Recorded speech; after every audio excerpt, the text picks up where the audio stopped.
I see the Padawan needs one last lesson.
Good morning, everybody, and welcome to KTZed Redemption, where it's always morning, even in the afternoon. I am your host, Jay Edgar, and I'm joined once again on the other corner of the screen by the wonderful KTZed. Katie, how was your week? It was great. I did a little traveling this weekend and went up to Tennessee, and my nephew graduated from the University of Tennessee, and I'm super duper proud of him. Yeah? How was that? Yeah.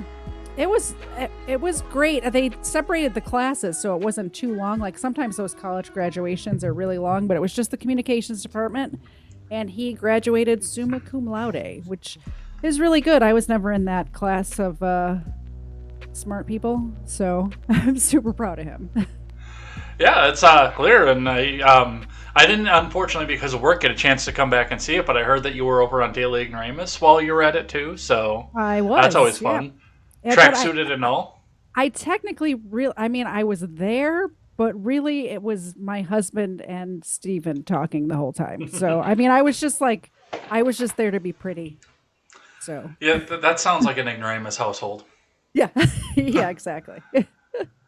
Man, what a week for news too. I mean, we are jam-packed this week. It's insane how much stuff that we actually have to go over this week. I was a little bit intimidating just going up and trying to get everything set up and ready to go. Yeah. Did you, I assume that you've seen some of the stuff that's gone along with some of this. A little bit. Some of the stuff that didn't make the cut even, that we had to come back and go over because, what do we have? Like 6 main topics this week? Whereas it's 4? Yeah, I'm usually a little more caught up on the news, but with traveling for 4 days this week, you might surprise me with some stuff. Well, we do have some stuff to go over today. And, this week we have got to start with, it's probably not the biggest news of the week, but really honestly, because it's me, I think that everybody in the audience here and everybody for the online people that you get your news from and all of our friends need to take a victory lap because the Ministry of Truth is over as of this week. The Disinformation Governance Board has been suspended. And the crazy-eyed woman out there, Nina Jankowicz, has also resigned. So we'll talk just a bit about what's going on with that. And Taylor Lorenz, who we all know of Libs of TikTok fame, decided to come out and pen an article saying that this was all because of right-wing attacks. And, well, yeah, she might actually be onto something this time. So we'll talk just a bit about what's going on with that. Oh, you froze up for a second there. The Sussman trial has started, so we'll probably talk a little bit about that, including a bombshell testimony from Robbie Mook that seems to implicate Hillary Clinton, and we all say a very, very fond apology to Robbie Mook because it seems that his depression has suddenly just got worse. Yeah, you'll have to fill me in on that because that I have not followed hardly at all. Well, we'll talk just a bit about what's going on with that. Over the weekend, Joe Biden took a trip over to South Korea, and in usual Joe Biden fashion, and usual for the past couple administration's Democrat fashion, has majorly gaffed in European politics. So we'll talk just a bit about what's going on with that and what's going on with that. Plus, he also made a trip this week to Buffalo to give a speech, which we will listen to a portion of, telling us exactly how bad it is for the replacement theory and how evil it is. So we'll talk just a bit about what's going on with that. Okay. Elon Musk got back in the news this week as he has experienced his own Me Too movement, just as he's starting to crack the lid on how many fake accounts there really are on Twitter. So we'll talk just a bit about that. And something I didn't really want to hold to the end, but it seems like everything is much more breaking at the time. But 2 big bills passed through the House of Representatives, much to the chagrin of the mainstream media that's covering all of this here. One is on baby formula shortage, and the other one is on gas price gouging.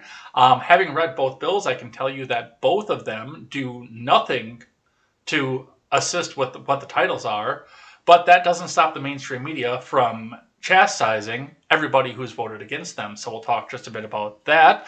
Plus, I've got a double surprise stupidity for you. One is a little bit entertaining, and one is wholly rage-inducing. We better do the rage-inducing one first. Okay, let me switch that around then, because I've got them the other way. We got to end on a high note, not on a rage-inducing note. Yeah, the funny one, it's really funny. You'll enjoy that one. I think everyone else will enjoy that one too. Highleaf actually already knows what it is because I showed him what it was already. And because it's from his neck of the woods, he said that, yes, this is definitely an Ohio thing. Definitely an Ohio thing. So we'll talk just a bit about that and what's going on with that. Over on KTZed Redemption, thanks for checking us out live over on YouTube, DLive, Twitch, Facebook, and Twitter. If you can find where we are on Twitter, because God knows I can't. And thanks for checking us out in there. If you can't catch us live, you can catch us back on demand over on YouTube and over on BitChute.com. Check us out in both of those places. I will, at this time, I promise I will go back and end the YouTube stream too. So the Rumble stream isn't too long. You can also check us out over on Rumble. That's auto-collating from the YouTube side. So go and check that out. It's going to be an awesome time over there. And getting back into it, we will be going back to the audio platform. I have the download for this week's audio platform, but I have not uploaded it yet. I got caught up with a few things over the weekend here, including my mom's birthday, and realizing that she was only an hour away, so I decided to take Saturday off and go spend my mom's birthday with her instead of doing work. How dare I know.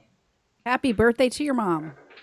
Happy birthday to my mom, indeed. So you can go check us out on all those platforms. Definitely come and hang out with us. It's always going to be a great time and find great places to come and take us on the go. And before we get into it, once again, before we get into anything else on the lightning round, I also wanted to bring up the fact that a mystery package showed up just outside of my door this weekend, and I wasn't sure what was going on with it. And I've got this up here. This little tumbler showed up inside of there. You can bring it up here. You can see it's got the blue Spiral Globe logo and my name, J. Edgar, on there, which I'm very thankful for. I guess this is coming from Mr. Zed's sister, is the one that put this together. Yes, she's very talented. She makes those. If anybody needs any custom tumblers or mugs or anything, let me know. I'll hook you up with her.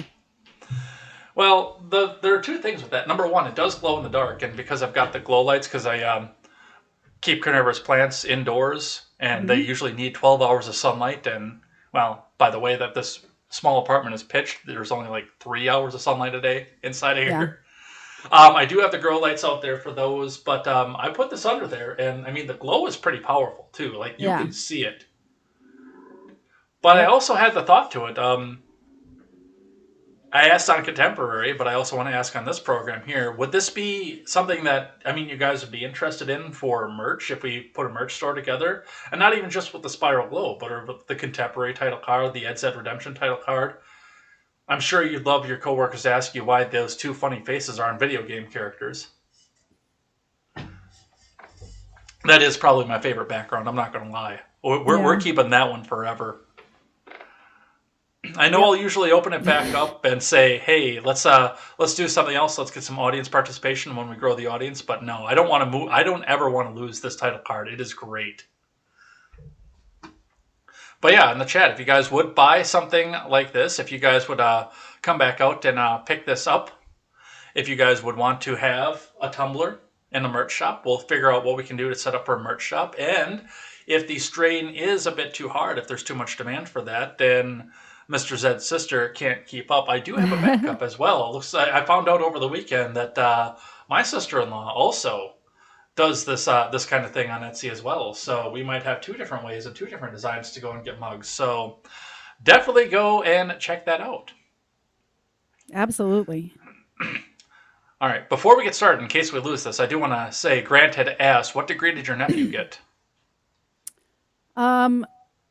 It was a bachelor's degree in communications. He was a journalism major, so I guess the technical degree is a communications degree. I know it was the communications class that graduated.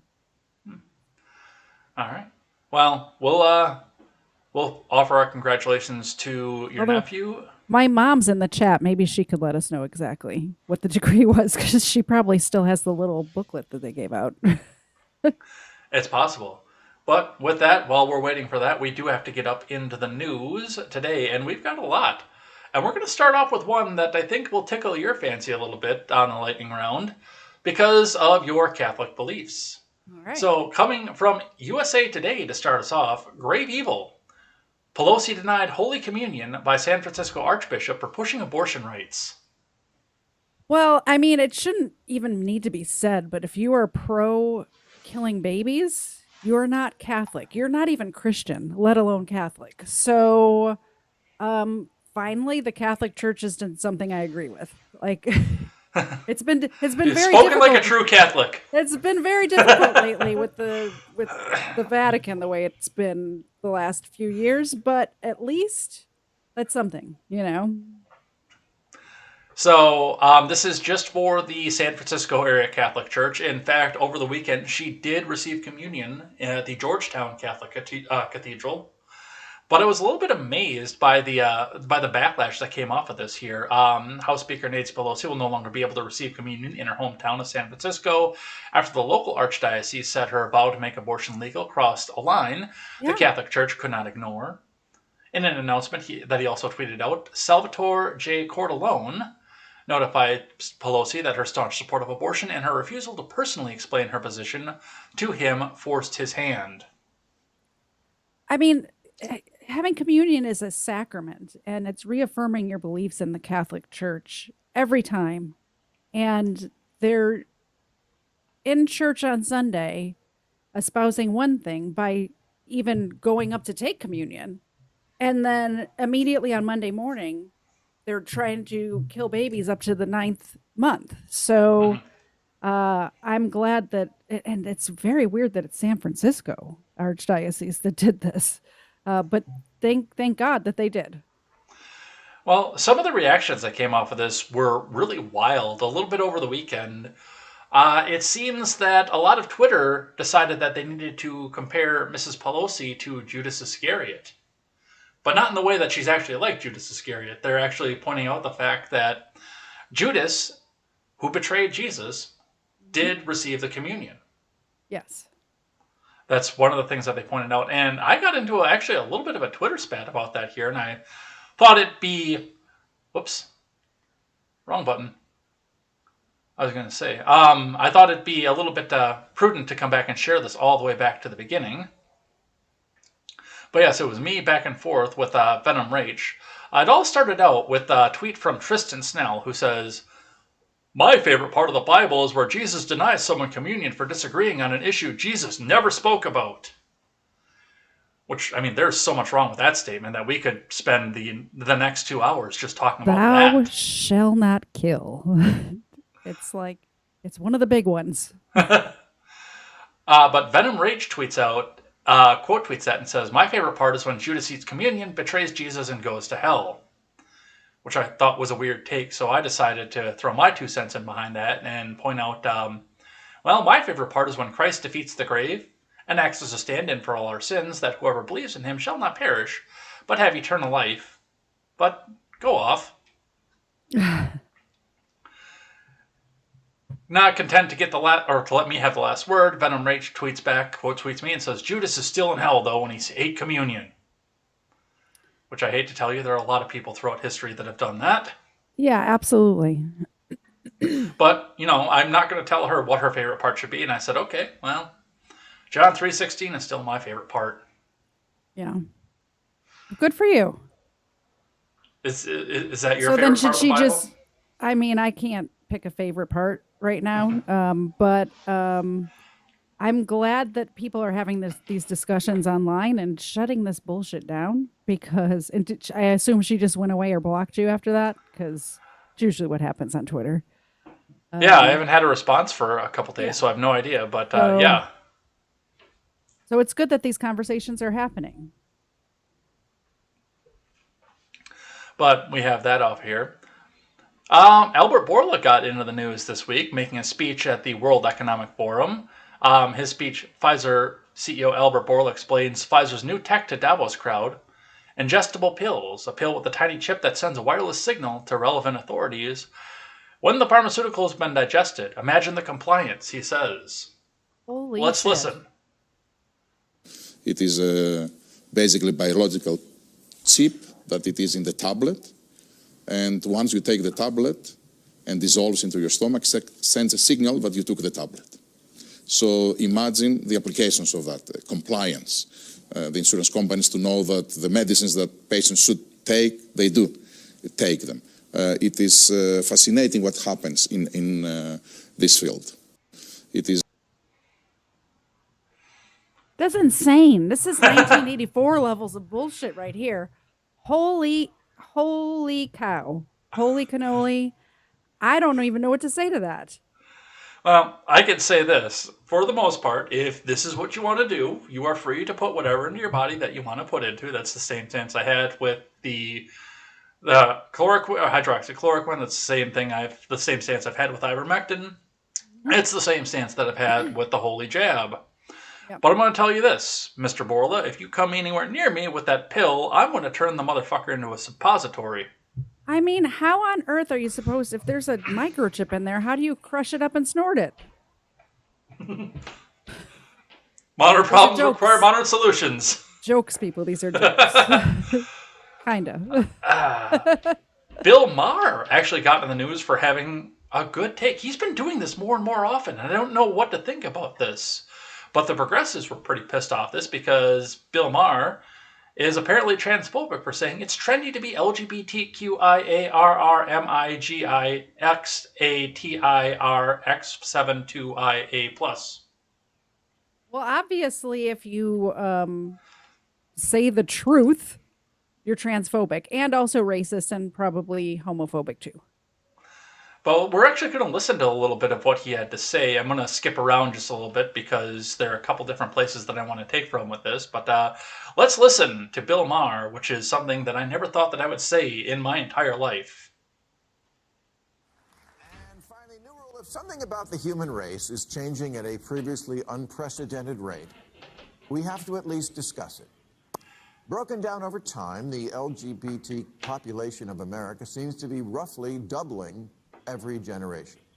According to a recent Gallup poll, less than 1% of Americans born before 1946, that's Joe Biden's generation, identify that way. 2.6% of boomers do, 4.2% of Gen X, 10.5% of millennials, and 20.8% of Gen Z. Which means if we follow this trajectory, we will all be gay in 2054.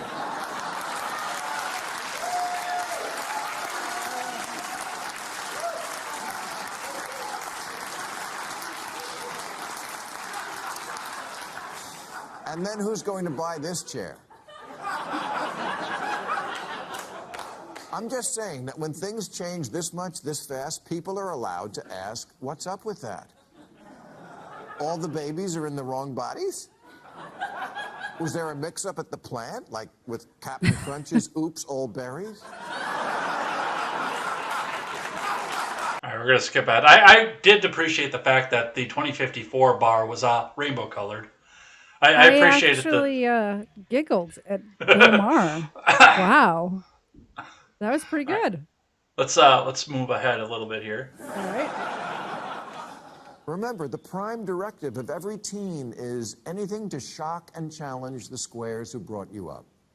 It's why nobody gets a nose ring at 56.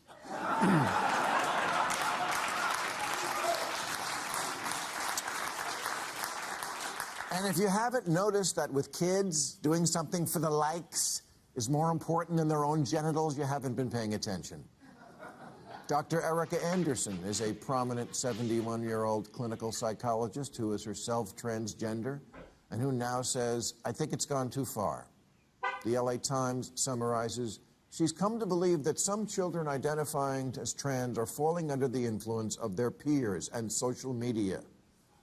If you attend a small dinner party of typically very liberal upper-income Angelenos, it is not uncommon to hear parents who each have a trans kid having a conversation about that.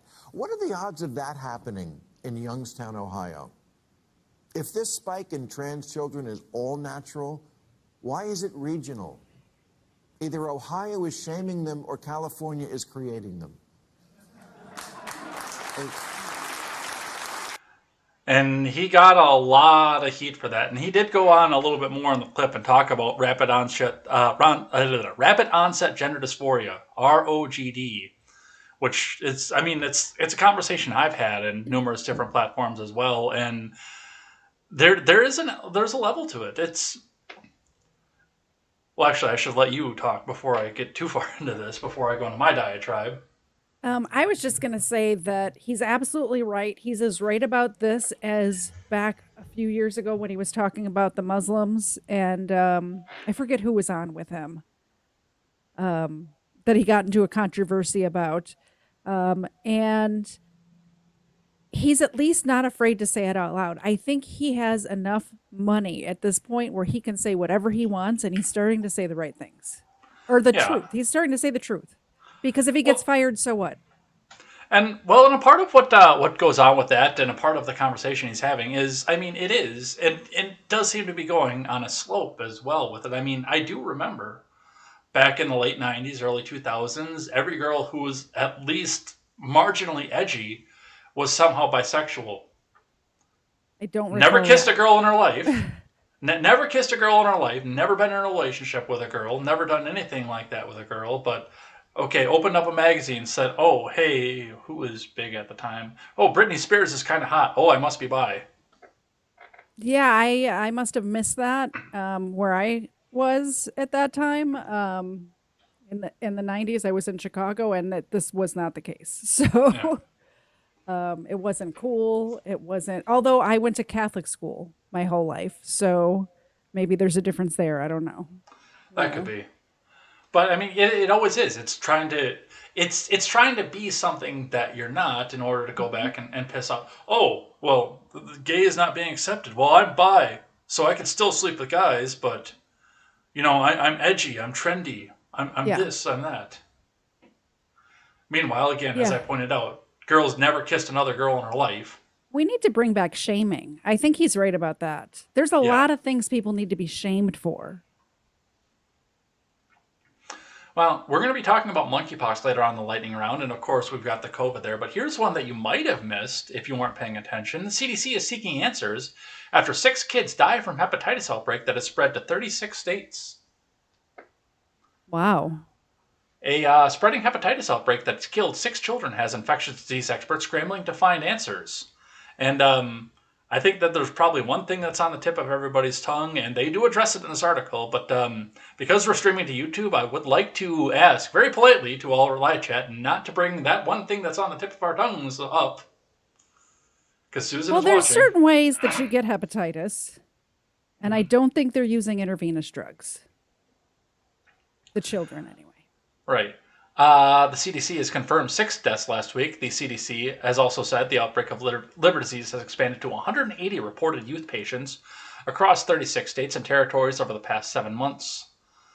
What is the normal numbers for this? Because this sounds very low to me. 36 people over how? What'd you say? How many? Over 180 states? Over 36 states. It doesn't seem like a large number to me.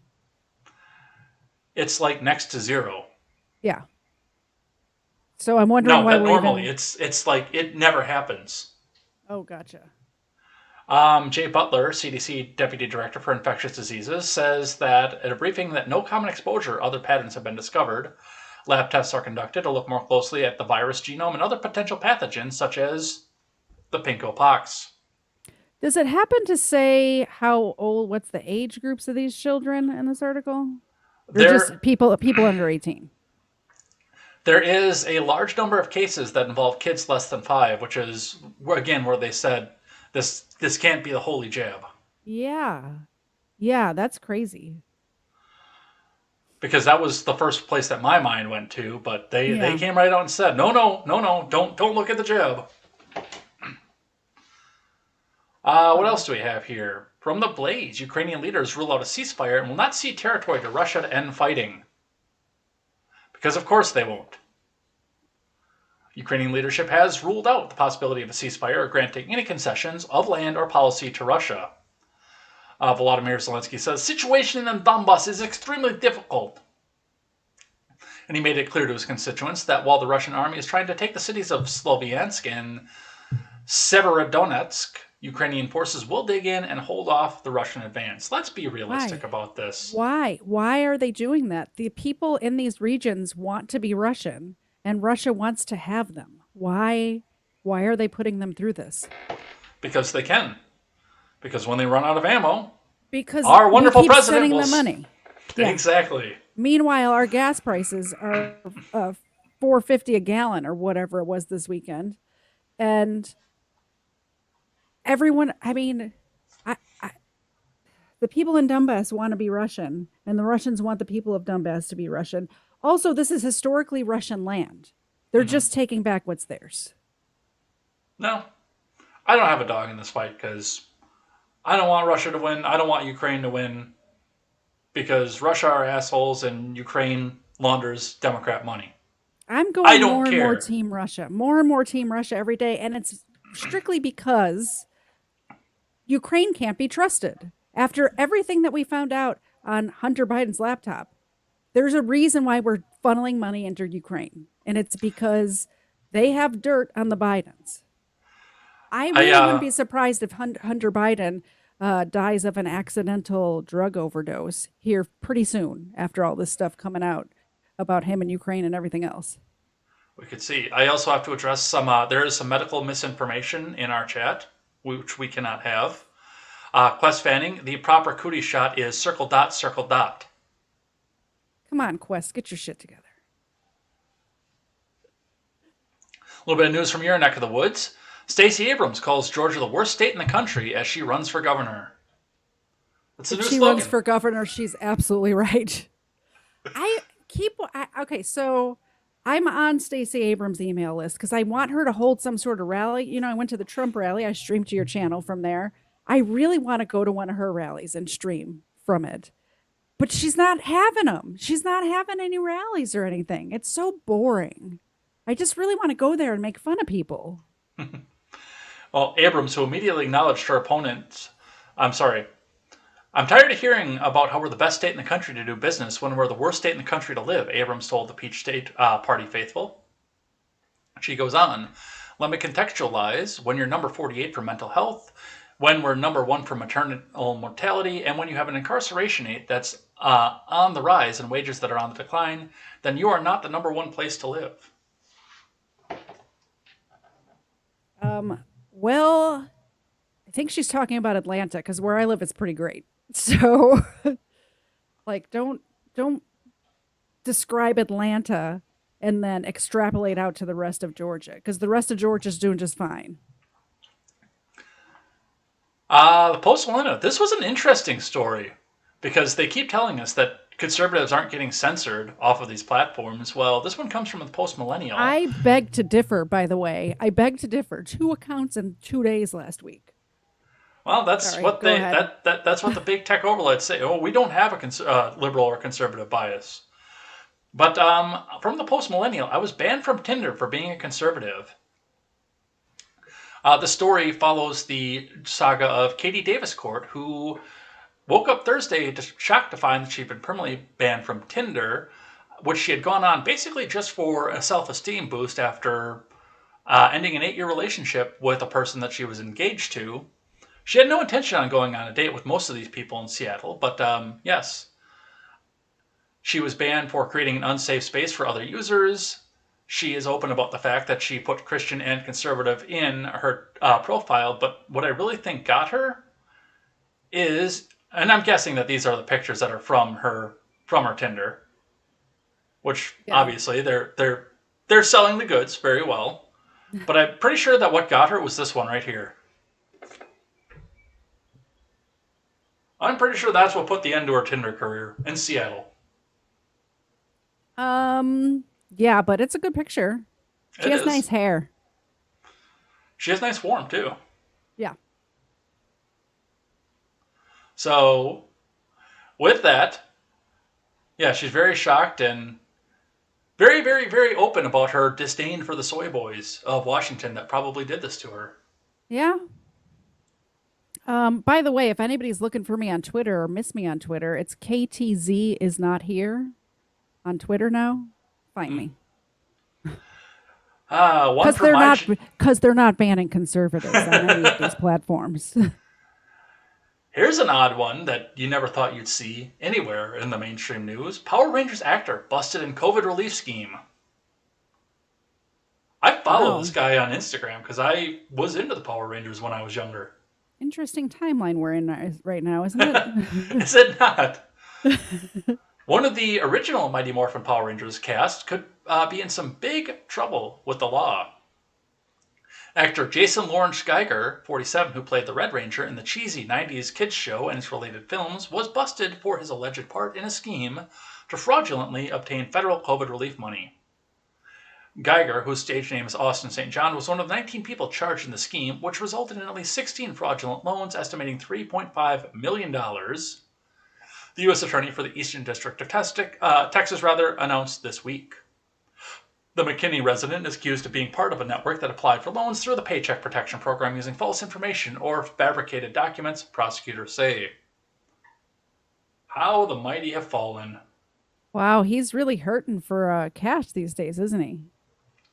Apparently. I mean, I guess being a martial artist doesn't really pay that well, and I don't know that he's acted in anything since then.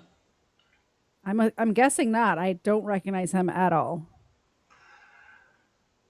Well, he has put on quite a bit of weight since then. I mean, he was a fit cut guy at the time. Like, what could he even do to make money these days? Just go to cons and, like, sign autographs, I guess? He could do that, or he could funnel COVID money. Obviously. I do want to remind everybody that all suspects are innocent until proven guilty. Of course. I was hoping the story was going to be about him, like, selling fake vaccine cards or something, but yeah, so was I. I'm not going to lie. This one, I sent this article to my mom, and this was actually a thing I'm thankful for on Wednesday, too. A high school girl goes to pro-life rally with Christian boyfriend behind leftist mom's back, so mom complains to advice columnists who suggest extreme measures. Reading on, a left-wing mother recently wrote to an advice columnist for Slate, which is part of your problem, bemoaning the horror of her 17-year-old daughter attending a pro-life rally with her Christian boyfriend behind the mom's back. Who among us wouldn't have relished being a fly on the wall when the truth came out?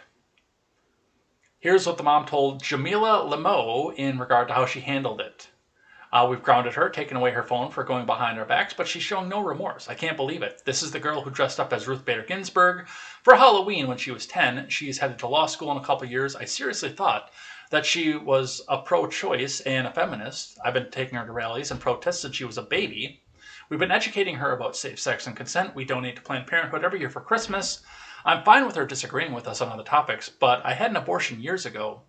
We live in a conservative state. I don't want her right to choose to be taken away. There's hope for our future. This is what this article is telling me. There's hope for the future. Good for this girl. Obviously, this girl did not pick to dress like Ruth Bader Ginsburg when she was 10 years old. If the 10-year-old knows who Ruth Bader Ginsburg is, it's the parents brainwashing them. Like, no regular 10-year-old is, like, researching the Supreme Court online. It's ridiculous. Well, here is Lemo's advice back to her, because Lemo wrote back. Lemo threw gasoline on smoldering flames, telling the mom that some politics are to be challenged at every turn, and there are those that should result in one being cut off, in adulthood, of course. As far as tactics go, Lemo told the mom to inundate her with pro-choice content, require her to read articles and books that explain why it's important for women to have control of their bodies. In addition, She suggested more frequent and pointed discussions with the daughter and suggested not letting her go to any conservative events or any other environment where she's likely to face some attempts at indoctrination, especially without telling you. I think that the girl should make the mother watch abortion videos. Like, this can work both ways. Like, okay, Mom, I'll read your article, but you're going to watch this video of what an abortion looks like at 16 weeks or 24 weeks or however long. I mean, they're talking about up to 9 months at this point. Like, you need to watch that and tell me if you're still pro my body, my choice, Mom, because I'm dating a Christian man and we're not going to have sex till we get married. So it's not going to be a problem for me. Finishing off with this, Limo says, what's more, she said, resist any urge to just suck it up and allow your daughter to do her own thing politically. You're fighting for her character, her humanity, and her ability to extend empathy to others. You can't let that boy win. Good luck to you. It sounds like the girl's doing just fine with her character on her own, despite having the parents that she has. Yeah. So, and who's to say you can't be a feminist and still be pro-life? There are half of the babies who are aborted are women. So, you know. One from my neck of the woods. Wisconsin middle schoolers accused of sexual harassment for using the wrong pronouns. 3 students at a Wisconsin middle school are facing allegations, actual charges of sexual harassment under Title IX after they repeatedly refused to use they-them pronouns when addressing a fellow student. Attorneys for the Wisconsin Institute of Law and Liberty demanded that the Kiel Area School District stop the Title IX investigation into the 3 male students at Kiel Middle School. And this is not Madison, inner city Madison, or Madison suburbs, or Dane County. This is not Milwaukee. This is in a buttfuck nowhere little town just on the east side of Lake Winnebago. You need to really do some work in Wisconsin if this is happening in small town Wisconsin. Yeah, I'm trying. I really am. No one should be forced to use they, them pronouns. It doesn't make grammatical sense. It's going to ruin them for the rest of their lives when speaking and writing and things like that. It's ridiculous. Some good news for the midterms. Proposed New York maps create House battleground. So there are a couple districts that are being combined together right now that are putting progressive versus progressive. And I've got the popcorn and I am here to watch. I can tell you that right now. Ed's here for it. One of them is Carolyn Maloney of the progressive, I believe it's the House Black Caucus. I don't know what they say it. But it's the House Black Caucus versus Jerry Nadler, who wears his pants up to here. It's a style choice. What was the other one? Nicole Malliotakis a much better chance of keeping her Staten Island-based district. Nadler and Carolyn Maloney both said they're going to run for the same district. Another Maloney, Patrick Maloney, is drawn into a district currently held by Mondaire Jones. Maloney, who heads to the Democratic Congressional Campaign Committee, said that he would run in the district that most closely resembled Jones's. Jones, first elected in 2020, did not immediately say which seat he would seek. So it kind of looks like Maloney and Mondaire are going to be going together, which might knock one of the squad members out. Yeah, looks like it. All I'm saying is get some popcorn, because that one's going to get interesting. Very much so. By the way, it's the Congressional Black Caucus. I thought of that after I put my foot in my mouth. I don't remember what you said. House Black Caucus. Oh. That was very close. Some midterm news. Looks like Dr. Oz and McCormick, at the time of this writing, were still too close to call. They're still too close to call as far as I know. So Trump-backed Oz is just slightly ahead of David McCormick. Unfortunately, Kathy Barnett was knocked out of this one. The woman who was the product of rape and survived. I liked her a lot. Her story is very very powerful. As far as women in politics go, I liked her a lot. And tell me about I know who Dr. Oz is, obviously. Tell me about the other guy. David McCormick is a hedge fund manager, basically just the old neocon Republican. So basically no good choices in this district left? Really, no, there aren't. Really, not to start with. There's a woman, there's a neocon, and there's Dr. Frickin' Oz. Going on with that also, Madison Cawthorn got knocked out of his race. Oh, okay. Interesting. not completely surprised. They put a lot of money into making sure that he didn't come back on. Yeah. Oh, yeah. Hit piece after hit piece. And going on, NBC says Trump-backed Representative Madison Cawthorn concedes North Carolina Republican primary race. So Cawthorn, the scandal-prone freshman lawmaker backed by former President Trump, conceded defeat in his Republican primary election on Tuesday night. Well, of course no Republican wants to vote for him. He came out as gay, or he's trying to hide as gay, or this, or I don't know. They tried a lot to get him out of there. I mean, they're gearing up to do the same thing with Marjorie Taylor Greene here in Georgia. So yeah, but isn't she like 75 points ahead of her challenger? Yeah, she's very popular. And I can see why. She speaks truth. She really does. I still think that she's a plant, but I don't think so. We are going back to war in another region. Breaking: Biden admin reverses Trump policy, sends troops to Somalia. The Biden admin is deploying troops to Somalia. President Biden signed off on the plan on Monday, along with a plan to target some dozen leaders of al-Shabaab. Trump had withdrawn troops from the war-torn region near the end of his time in office. About 450 troops will be sent to Somalia on Africa's east coast. Biden has never seen the movie Black Hawk Down, apparently. Well, to be fair, neither have I. Oh, you should. It's a very good movie, by the way. It's one of the movies I have seen. Mainly because we watch a lot of those type of movies here in this house because of my husband's past career choices. But sending any troops back to Somalia is like, this is a no-win situation. We need to get out of world government's business and protect our own, and that's it. We need to get, if they start sending troops to like Russia and Ukraine, I'm going to be really pissed. But Somalia is no better. There's no win there. And 400, what's 400 people going to do? Yeah. Maybe they could go send Ilhan Omar back to her home, and maybe her, as the great diplomat, can sort this all out and get everybody to agree. And you know what they could do? They could send her with her new husband, her Americanized husband, and see how that goes. Oh. No, the new one. Oh, the other one. Okay. Yeah. I mean, I don't think we should be in Somalia. I don't think we should be in any Africa. I don't think we should be in any Africa. Just a couple more here. This one with our opening that says repealing the 19th. I thought this one would tickle your fancy. Judge rules California law requiring women on corporate boards is unconstitutional. Okay, how does she figure? How are we getting to this?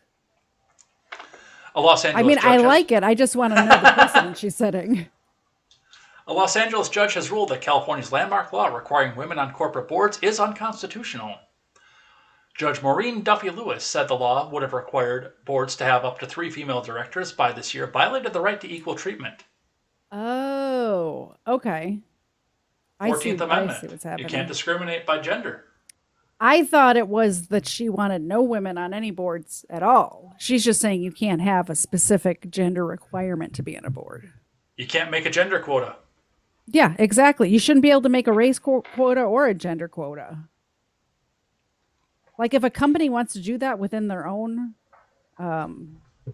confines, whatever you want to do, that's fine. Like if you're not looking out for your shareholders, it's going to be bad for you. If you want to sink your own ship, that's fine. But there should be no laws requiring companies to sink their own ship. All right, just a couple more here. Some good news on the constitutional front. The SEC in-house judges violate the right to jury trial, appeals court rules. So this is the Fifth Circuit, which is ruling that the ability for an internal SEC judge to mandate on SEC organization violations violates the right to trial clause in the Fifth Amendment. And the Seventh Amendment, actually. I'm not following this story. Give me background. So with the SEC, they have their own internal court. There's no jury trial with it. So if you're caught with an SEC violation like Elon Musk is. Oh, sorry. You know what? I was at the University of Tennessee this weekend, and my brain, when you say SEC, is going Southeast Conference. And that made no sense. I get it now. Okay, got it. Okay, sorry. So yeah, it's the Securities and Exchange Commission, Yeah. and yes, They have found, because that is an extension of the executive branch that violates separation of powers, Fifth Amendment and Seventh Amendment, Yeah, absolutely. which is good. This makes total legal sense.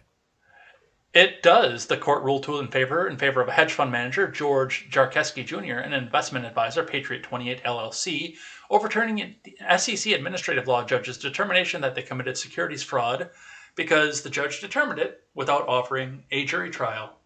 Yeah. I would like to see this extend to many other parts of the executive branch, possibly the FISA court. Yeah, exactly. Exactly. All it should be everywhere. You should have the same rights across the board. It's in the freaking Constitution. Yeah, but they usually look at that as a suggestion, so do keep that in Ain't that mind. the truth? All right, and the one story that we're all looking for, waiting for, that we all know is coming, that didn't really quite fit with any of the other stories that we have here, is that the monkeypox are here. First monkeypox case in U.S. this year reported in Massachusetts. Possible case has been identified in New York. A Mass resident has tested positive for monkeypox, health officials confirmed on Wednesday, making it the first case of the rare virus detected in the U.S. this year. According to a release from the Mass Department of Public Health, the patient is an adult male who recently traveled to Canada. The department completed initial testing on Tuesday and was confirmed by the CDC. The case poses no risk to the public. The individual is hospitalized and is in good condition, MDPH stated in a press briefing. DPH is working closely with the CDC, relevant local boards of health, and the patient's healthcare providers to identify individuals who may have been in contact with the patient while he was infectious. Update. It turns out that this guy was at a rave and engaging in a lot of butt sex. I was wondering what he was doing in Canada. Sounds about right. So is this the monkeypox? Did it come from a monkey like the COVID came from a bat? Is that why is it called the monkeypox? It's an older disease. It's not like an airborne aerosolized disease. It's a bloodborne disease. I don't know how it actually transmitted into humans, but it's been around for decades and decades. It's been identified. So, I mean, this is not new, but it's Harambe's fault. It's possible. I don't know. Did Harambe do some gay hippie in the butt? I don't know. There was no CCTV cameras on in that cage, so who knows what he was doing. But yeah, I mean, with that, they're already starting to lock down. They're starting to panic about this. I mean, social media is driving this, of course. I know that there are some European countries that are actually doing full lockdowns for this. That's insane. Is this even deadly? Like, how many people are dying of this? As far as the article says, none. 0.000 negligible amount Yeah. of the population are even getting it, and less than that are dying. Something like that. Yeah. This is insane. This is a control mechanism. That's what this is. The only reason this is even in the news is because it's a control mechanism. It always has been. They're trying to cancel the midterms. Astronauts. Yeah. They're looking for a reason to cancel the midterms. All right. That's what we have for that. Let's look in a little bit with the live chat, see what these guys are doing here. They're chatting a lot. I'm seeing it fly by. They are. We've got to get through some of this here.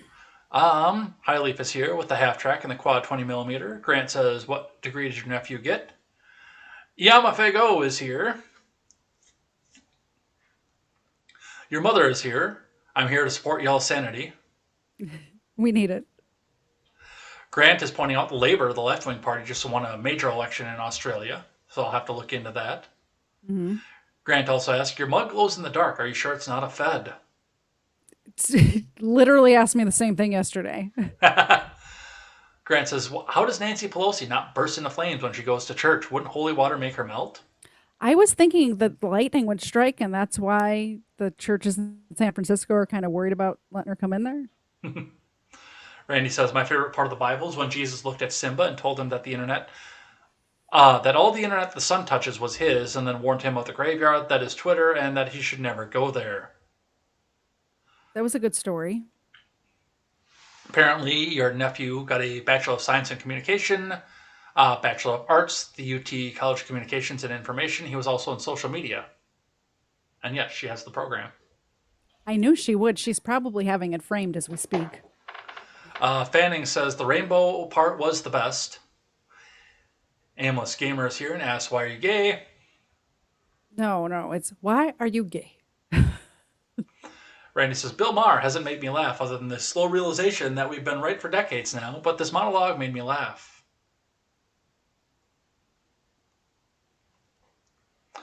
Randy says, who remembers hearing about the study from Brown that concluded the trans non-binary has an epidemiology to its spread?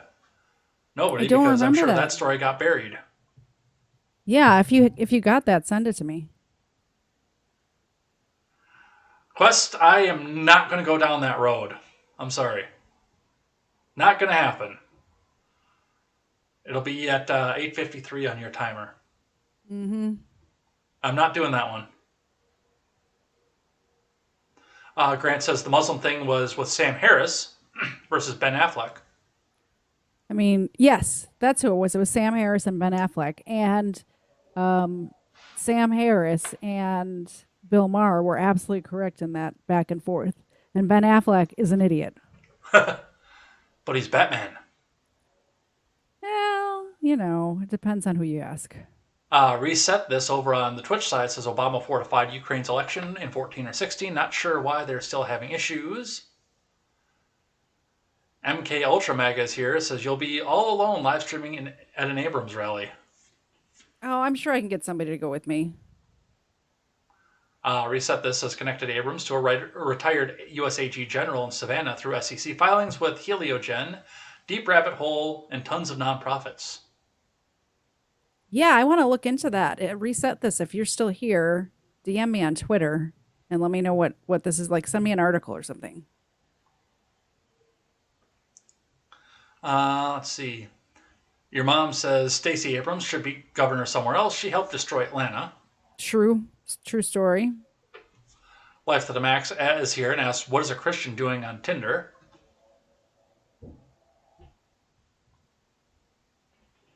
I use it sometimes. I'm not going to lie. MK never trusted the Red Ranger.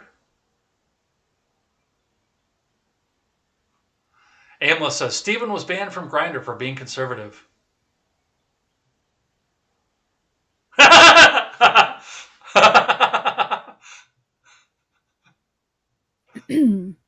I'm glad he's not here. Life to the Max, if you're still here, I have the gift you sent me right on my shelf over there. Thank you very much. I really appreciate it. Quest says, Jamila is fat. Too many Jamils. Brent concurred with what you said. Pretty sure the daughter didn't choose to dress up as Ginsburg. The mom chose. Seriously. Like, what 10-year-old is looking like ridiculous? Life of the Max says RBG has been deified and they have several children's books about her now. Yeah. Ridiculous. Yeah, but if the kid is a teenager now, this was not back when she was 10. Like when I was 10, I wanted to be the Care Bear with the rainbow on its stomach, you know?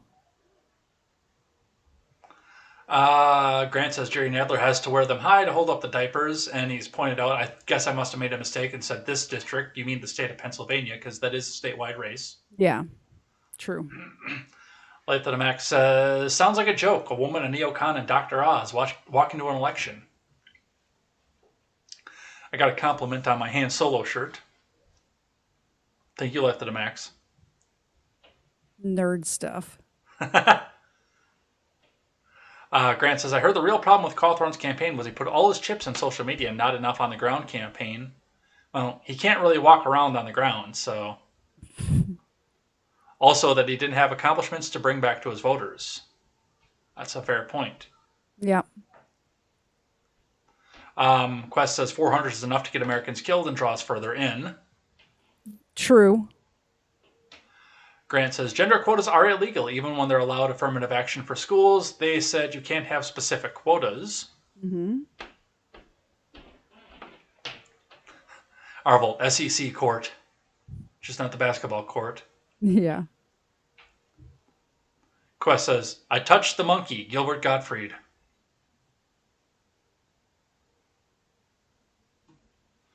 Highleaf says, the monkeypox is just Harambe revenge.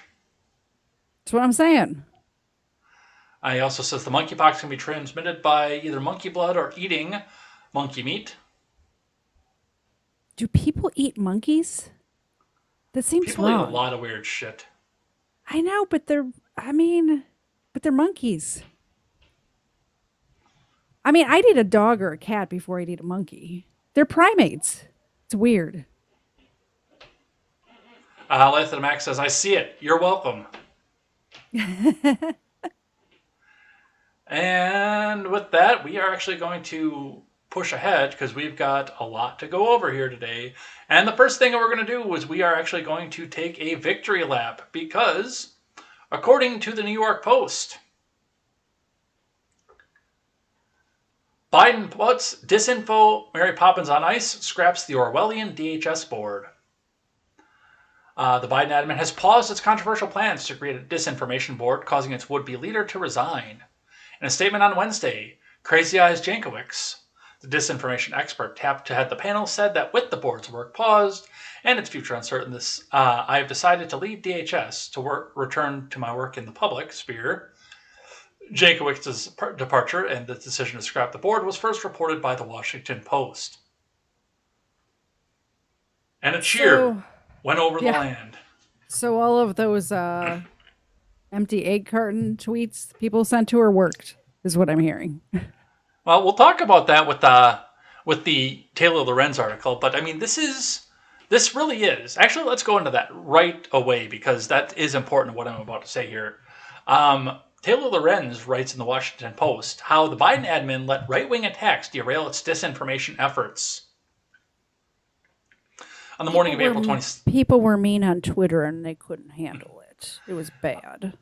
On the morning of April 27th, the Department of Homeland Security announced the creation, which it wasn't the creation, it was just the rollout of the first Disinformation Governance Board with the stated goal to coordinate countering misinformation related to Homeland Security. The Biden admin tapped Nina Jankowicz, a well-known figure to the field of fighting disinformation and extremism, as the board's executive director. But within hours of her appointment, Jankowicz was thrust in the spotlight by the very forces she dedicated her career to combating. The board itself and the DHS received criticism for both its somewhat ominous name and scant details of the specific mission. But Jankowicz was on the receiving end of the harshest attacks, with her role mischaracterized as she became a primary target on the right-wing internet. She's been subject to an unrelenting barrage of harassment and abuse, while unchecked misrepresentations of her work continue to go viral. And yes, Taylor Lorenz is actually correct. I can't believe I just said those words. This went away because both the board and the Crazy Eyes bitch got memed out of existence. Just like I told you. Yes. Just like I told you to do with the Biden admin right from the beginning. When people start saying, what do we do? People. Memeing works. More of this. Yeah, this is good, except it didn't help my 2 Twitter accounts that got banned. I got banned twice and then they dismantled this board. I don't know. I feel gypped. Are we still allowed to say gypped? Well, there's a word close to it that you can't say, but we'll stay away from that one. But yeah, I mean, this is what you need to do. And now I'll take the high ground of this one and say that I did not direct anything towards Jankowicz, partially because I think that she's really cute, and partially because I try to stay away from the personal side of things. Pray for Ed, man. Pray for Ed. Yeah, I don't usually tweet at people either, but I saw it happening and I my heart got it grew 2 sizes that day. But just the board itself was enough for you to go back and say, hey, what the fuck is going on here? Yeah. I mean, just labeling it the Ministry of Truth was enough to make people ask questions. Literally 1984. They're not even like just kind of, this is like, it just is. It just is that movie at this point. That book. It's just that book. So, and yes, I've seen the empty egg cartons too. So I do understand that. The White House itself was able to get out and put a statement for there. Of course, because of Peter Doocy coming in and putting his 2 cents in. So let's have a quick listen to that. A follow-up to the disinformation board. Last week you guys said that you needed this disinformation governance board at DHS to make sure that freedom of speech is protected across the country and that these platforms are not used for forms of disinformation. So what changed? Look, the Department of Homeland Security, they began their statement repeating that the board had been intentionally mischaracterized, which is a little bit of what you were asking me, and they were explicit about what it does and does not do.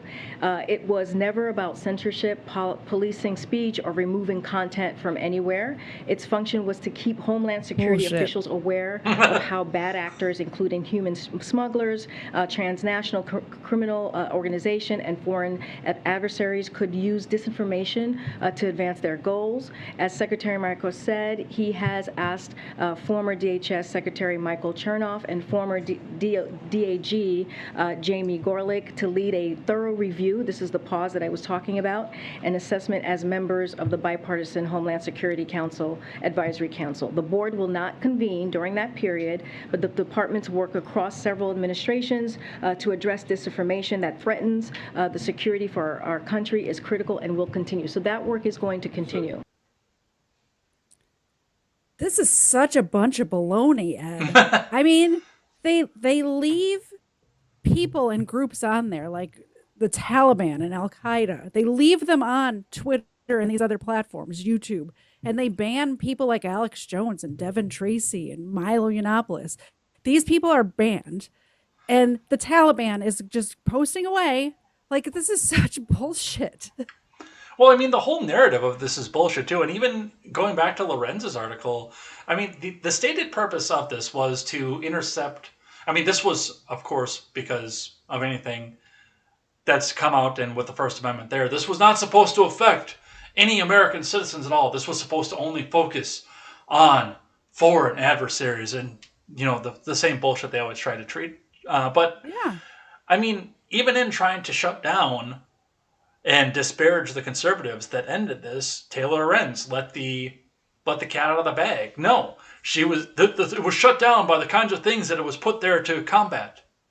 So are you saying this was put there to take care of American citizens, to watch American citizens? Because, Taylor, it kind of sounds like that's what you're saying. It's absolutely what she's saying. So, and I gotta say this to Token Diversity Hire. She cannot speak off the cuff. Do you see how far her eyes were down that whole clip? Like, she's well, as good okay, as speaking this off is the what's cuff as happening Biden over here. is. For all of her faults, at least red-haired bobblehead could do that and look up at you while she's lying.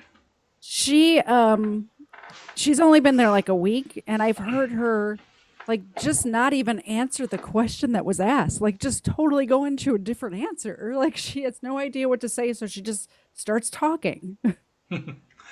But I do think that there's a very fond farewell that we have for the former Ministry of Truth, even though we both know this is going to get focus tested and run back and created again. And they're going to do it under a different name, and they're going to put the mission stated out there. And we haven't seen the end of this right now. We may have seen the end of Jankowicz, but we haven't seen the end of this after they focus tested again. But for this current iteration, I give a fond...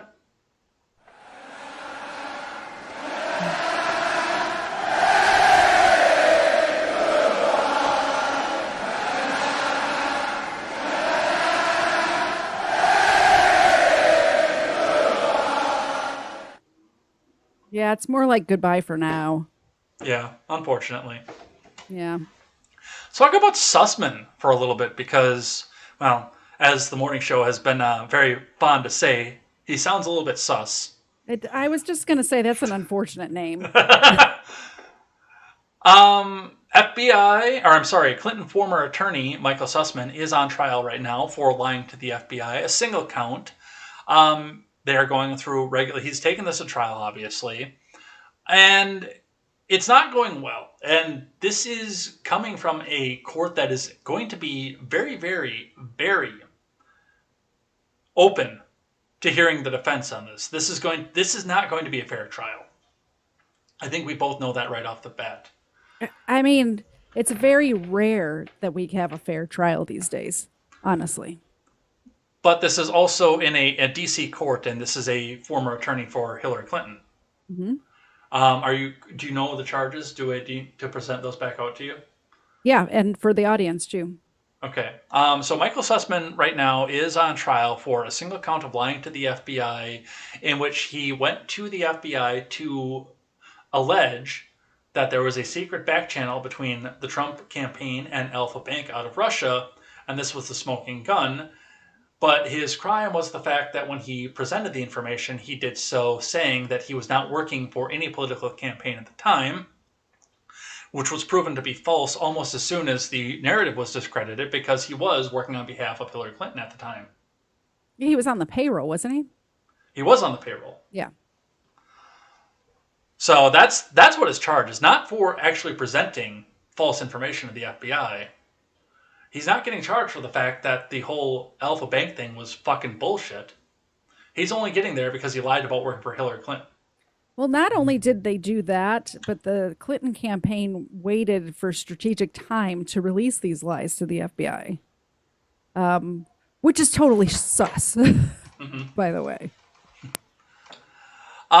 He is going through a D.C. Circuit Court, and yeah, the judge has even said, okay, we have to understand if we have to rule you out if you have any sort of bias towards the candidate in this.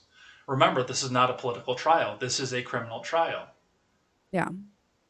How does that happen in D.C.? Yeah. How does that happen in D.C.? It cannot happen in D.C. unless they change venues. That cannot happen. But while we were on this, one of the big stories that came out of this, because, I mean, this is going to be another one of those things that's swept under the rug. The mainstream media doesn't want you to pay attention to it because it's potentially damning to Hillary Clinton. And that was given out as information by Hillary's campaign manager, Robbie Mook, this week. And I'm going to read from CNN for this because I can't believe that, well, I can't believe that Robbie Mook is still alive right now. But CNN headline, not New York Post, not Daily Wire, not even Breitbart or Daily Stormer. CNN. Hillary Clinton personally approved plan to share Trump-Russia allegation with the press in 2016. Campaign manager says, this is a big deal. This is a huge deal. This is a huge deal. And people think that they didn't cheat in 2020. Look at what's coming out now about 2016. Of course they cheated. They're always cheating every single election for both of our lifetimes, probably way back even before that. There's always cheating. Well, I have to push back and say there was no cheating in the 2020 election. It was the freest and fairest election in history. Biden is totally more popular than even Barack Obama. 10 scoops of ice cream, 81 million votes. Nothing bad happened, Susan. It's bullshit. We have to do the dance for Susan. No, I refuse to do the dance anymore. I'm going to still do the dance. Okay. You're allowed. It's your channel. Hillary Clinton personally approved her campaign's plans for the fall in the fall of 2016 to share information with a reporter about an uncorroborated alleged server backchannel between Trump and a top Russia bank. Her former campaign manager testified in Friday in federal court, at which point he immediately got very, very depressed and started thinking about how many people would miss him if he shot himself in the back of the head. Twice. Robbie Mook said he attended the meeting with other senior campaign officials where they learned about strange cyber activity that suggested a relationship between the Trump Organization and Alpha Bank, which is based in Moscow. The group decided to share that information with a reporter, and Mook subsequently ran that decision by Clinton herself. We discussed it. Go ahead. I mean, honestly, though, like with what you were saying, what's the chances that this even makes it all the way through the end of the trial without somebody having an accident? Yeah, those brake lines just burst. I mean, there's cliffs everywhere. We discussed it with Hillary, Mook said, later adding that she agreed with the decision. A campaign staffer later passed the information to a reporter from Slate magazine, which the campaign hoped the reporter would vet it out at Slate. Keep in mind the outlet. Mm-hmm. And write what they believe is true, Mook said. Slate published the story on October 31st, 2016, raising questions about the odd Trump-Elva cyber links. After the story came out, Clinton tweeted about it and posted news releases that said the secret hotline may be the key to unlocking the mystery of Trump's ties to Russia.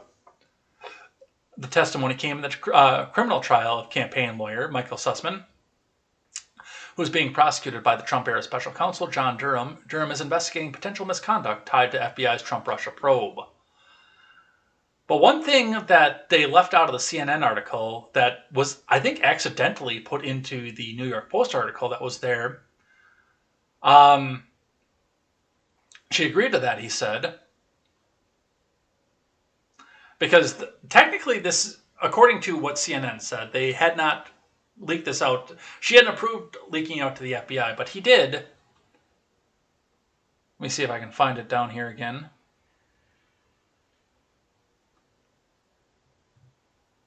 Apparently not. But yeah, allegedly during the testimony, of course, this is a federal court trial, so we're not going to be able to watch a second of it. But he also alleged that when Sussman came forward and said that he was going to bring it out to the FBI, Mook said that he doesn't know why Hillary signed off on it, alleging that inadvertently that she was the one that signed off on that as well. Because she's a cheater. I just solved all the mysteries.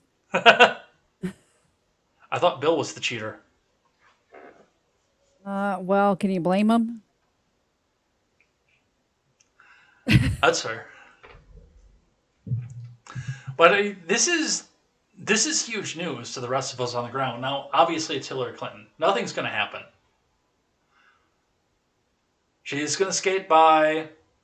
But they're trying to get out ahead of this right now. They're trying to come back and sanitize this and clean this up, which honestly tells me I think Hillary's planning on primarying Joe this time through.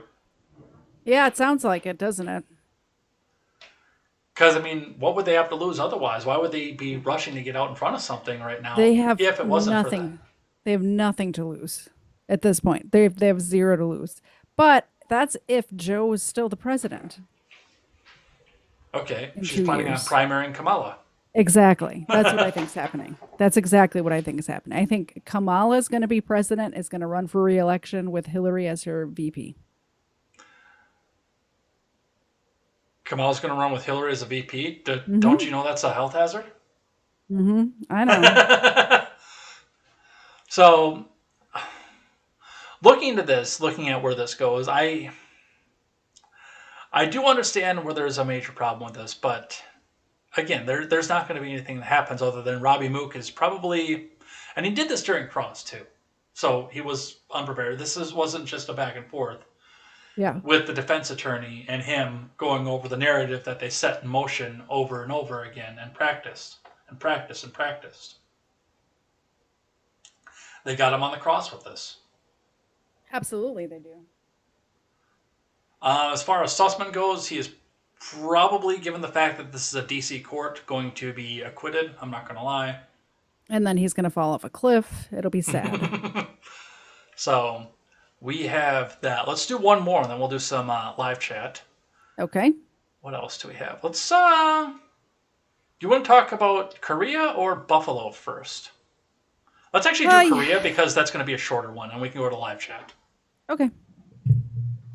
I know I asked you, and then I changed my mind because I know which has more content in it. I don't want to be in charge of anything anyway, so this is good. Make decisions. It's your show. It's our show. It's half yours. So Biden went to South Korea this past weekend.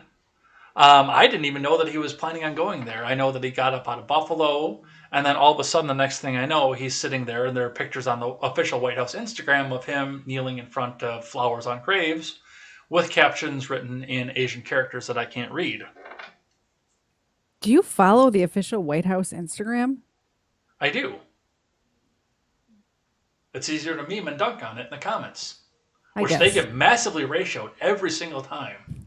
I've noticed that, but I don't follow them. I search it out when I want some entertainment.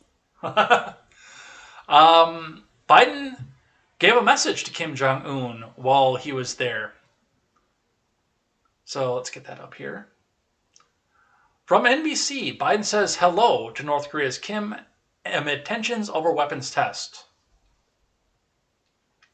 So apparently this was a message that was transmitted through the mainstream media up to Kim Jong-un. Like, he didn't get on the computer and just write, hello. He didn't do that, but President Biden in Seoul, before heading to Japan as part of his first Asia trip, had a simple message for North Korea's Kim Jong-un. Hello, period, he told reporters on the last day of his visit to South Korea on Sunday. Biden said that he was not concerned about the new North Korean nuclear tests, which would be the first in nearly 5 years. But his wry response, when asked what message he had for Kim, underscored the admin's low-key approach to the unresolved tensions with North Korea. It's a stark contrast with former President Trump's showy threats, summits, and love letters with Kim. And they've been really hammering on that, too. I mean, Kim Jong-un is not afraid of Joe Biden, so I don't know who he thinks he's talking to. Like, if Kim Jong-un wants to drop bombs on whoever, he's going to do that. Yeah. When Trump was in office, he wouldn't dare because he knew that he would get obliterated. Joe ain't going to do nothing. Well, and he knows it. I mean, Kim Jong-un knows it. He's weak. I will say this, Un did kind of start shaking his fist again towards the end of the Trump admin, but I think that he even kind of knew that the fix was in at that point, that he wasn't going to have to deal with a strongman anymore. Exactly. Yep. But yeah, no. And why is it that these people who are supposed to be the adults in the room, by the way, keep getting foreign policy wrong, especially with Asian politics? It's like they don't know how to deal with the Asians. And I'll admit that I even have a cursory knowledge of how that works, but it's just... They've never traveled outside of their circles before. They don't know how things work in Asia because they've never been there until they're in office. Yeah, and I mean, Biden went out and he allegedly made some big business deals. There's allegedly a Hyundai factory coming to your state in a very, very rural area because of Joe Biden's diplomacy with South Korea. I mean, it is a great place to do business. Ask Stacey Abrams. I think that Hyundai is going to throw that out the window as soon as the midterms are over because the Biden admin is demanding it be unionized before it comes in. Oh, yeah. Korea's not going to go for that. And Georgia's not going to go for that either. Nobody's for that except Joe Biden. And Joe Biden, like, if Georgia and Hyundai want to do a deal, we don't need your help. But he is out there. He's taking the victory lap off of this. But, I mean, one of the big things with this, and this goes on in the New York Times article that I crewed up here because, well, it's the New York Times. They had to be in the middle of this. Rejecting love letters to North Korea, Biden offers carrots and sticks instead. Peter Baker and Zolan Kano-Young's write, love letters are out, military exercises are back. In his first visit to South Korea since taking office, President Biden restored America's strategy toward the Korean Peninsula to the traditional approach that prevailed before his predecessor upended generations of relations by romancing North Korea's dictator. That's actually printed in the newspaper of record. I don't know why people were so upset that Trump sat down with Kim Jong-un, and yet this president is doing this sort of bullshit name calling or whatever he's doing from afar. Like, I don't know. I don't know what to say about this. Well, it's weird to me to think, and Biden even said, "Oh yeah, I'll sit down with Kim Jong-un as long as he meets my demands," which I think Kim Jong-un is going to give the finger to him. Yeah, why would he? Partially Joe because Biden's not in power. Kim Jong-un wants to sit down with whoever's in power, and it ain't Joe. Yeah. Well, going on with that too, it's the Asian politics on top of everything, which he can go back and disrespect Joe Biden all he wants, and Joe Biden says, "Oh, that kidder out there." But furthermore, Kim Jong-un grew up in the generation of angsty teenage years and giving the finger to the man, Absolutely. who is Joe Biden. Yeah. Kim Jong-un was born the same year that I was, 1984. Yeah. He's just slightly younger than I am. So I don't see this going well. And the big thing off of this is in the first paragraph. It says here, President Biden restored America's strategy towards the Korean Peninsula to the traditional approach that prevailed before his predecessor upended generations of relations. That crazy motherfucker and his dad were launching off rockets left and right during the Obama years. Yeah, they were. What prevailing are they talking about? Not only that, it slowed down quite significantly when Trump was in office. I can only remember a couple of times, and they got scolded for it, and they stopped that shit. Exactly. They were testing the waters at that point. They were seeing what was going to happen. But not only that, now with Biden as well, they're ramping up military in South Korea. Yeah. And if you're a little paranoid fat dictator, and your second greatest enemy in the world, next to only us, is working with your greatest enemy in the world to build a bigger army, just south of your demilitarized zone, in Asia, in Asian politics. Yeah, they got issues. This doesn't end well. Yeah.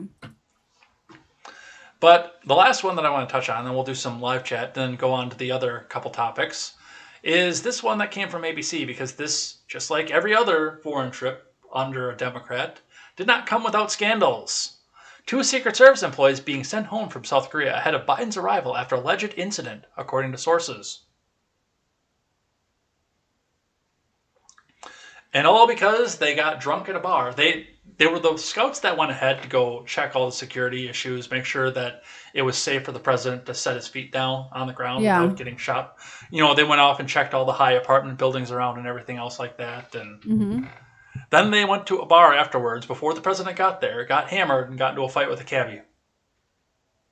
I mean, it does sound like Americans doing American shit overseas. It is, but I mean, this happened under Obama during a Colombia trip as well. There was some there drunk prostitutes involved Yep. with that one? Yeah. Yes, there were. Yeah. Yeah, I remember that. So these guys got to get a handle on their guys. True story. Although it's just Americans doing American shit. So I don't know how you're going to stop it. All right. What do we have for live chat today? Do you have where we left off, or I don't. do you want to do a few of these, or? Where are we at? I'm going to try to find it as well. I remember the Mook comments. The RBG ones. I think I got back too far. Is it 1939? I think Grant had one at 1826 or 1926 that we could start with. Yeah, Grant talking about Nina No Eggs Jankowicz likes musicals. Here's one for you. Ding Dong, the Witch is Dead. You want to start from that one? Did you find it? Yes. Grant says she means well. No one spread her misinformation. Life to the Max says meme warfare. I agree. Always meme warfare. Remed and memed. I think it's reamed and memed. Reamed and memed, says Quest Fanning. You know I can't read. Come on. I can do it. Grant says, I think making memes worked in this case because the board is very un-American and there's no defense for it. So spreading awareness worked really well in this case. I think that's absolutely correct. I think that the general public didn't know what was happening until the memers started. Skip down the Aunt Jemima comments. Maybe we won't do those ones. I see you, Quest in Life. I see you.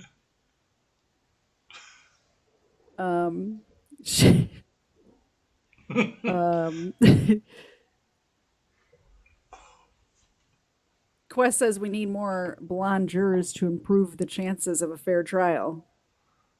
True. Yeah. Although I don't think anybody would ever put me on a jury. I'm very sad. I've never been called for jury duty, and I'm so good at judging people. Highleaf says Michael Sussman was charged of one count of lying because he said he was in communications, but I saw him vent in medical. He was in comms, but I saw him vent in medical. I have no idea what he's saying. Nope. Maybe I should have read that first before I read it. Life to the Mac says mookpox. Mookpox. Most popular president ever. Let's go, Brandon. Ed agrees. Life to the Max says, and we are supposed to think Watergate was the worst scandal of all times. Many worse scandals have taken place in the last 5 years. I don't think that's the worst scandal of all time anymore. I think January 6th might be. I think you might be right. Quest Fanning is singing I Am the Walrus in the chat. Cuckoo. Quest Fanning says, no, it's our show, comrade. No, that's contemporary. That's the People's Show. MK is complimenting my memery over there on Twitter and Instagram. I think I put that one on Instagram too. My mom's asking where Xena is. She's in the basement with Mr. Zed watching the show. She is not right next to me. Although when Mr. Zed's not home, she lays right there on that bed while I'm doing the show. Quest Fanning says, you'll have to read this one because I can't swear on air. Or I try not to. But it's funny. Quest says, hello, you pudgy fuck. You know, because Biden is ill-mannered. I wish he would have said that. That would have been great. I wish I would have known that was Biden because I would have turned the voice on too. Hello, you pudgy fuck. Quest Get out here and do some push-ups with me. God damn it. Quest has left us, and I want to say, if you rewatch the replay, thank you very much for coming, and we like it when you're here, Quest.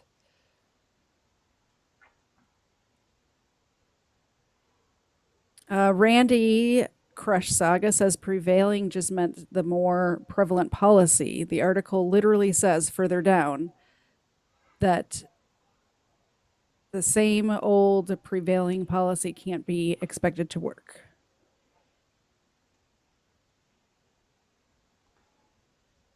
Biden's old enough to remember when Korea was one country.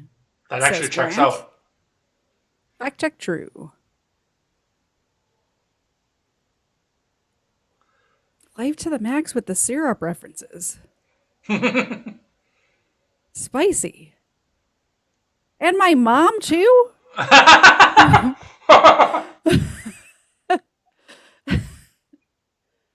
Grant says there was also that meme going around about how Biden is so old that his birth is closer to Lincoln than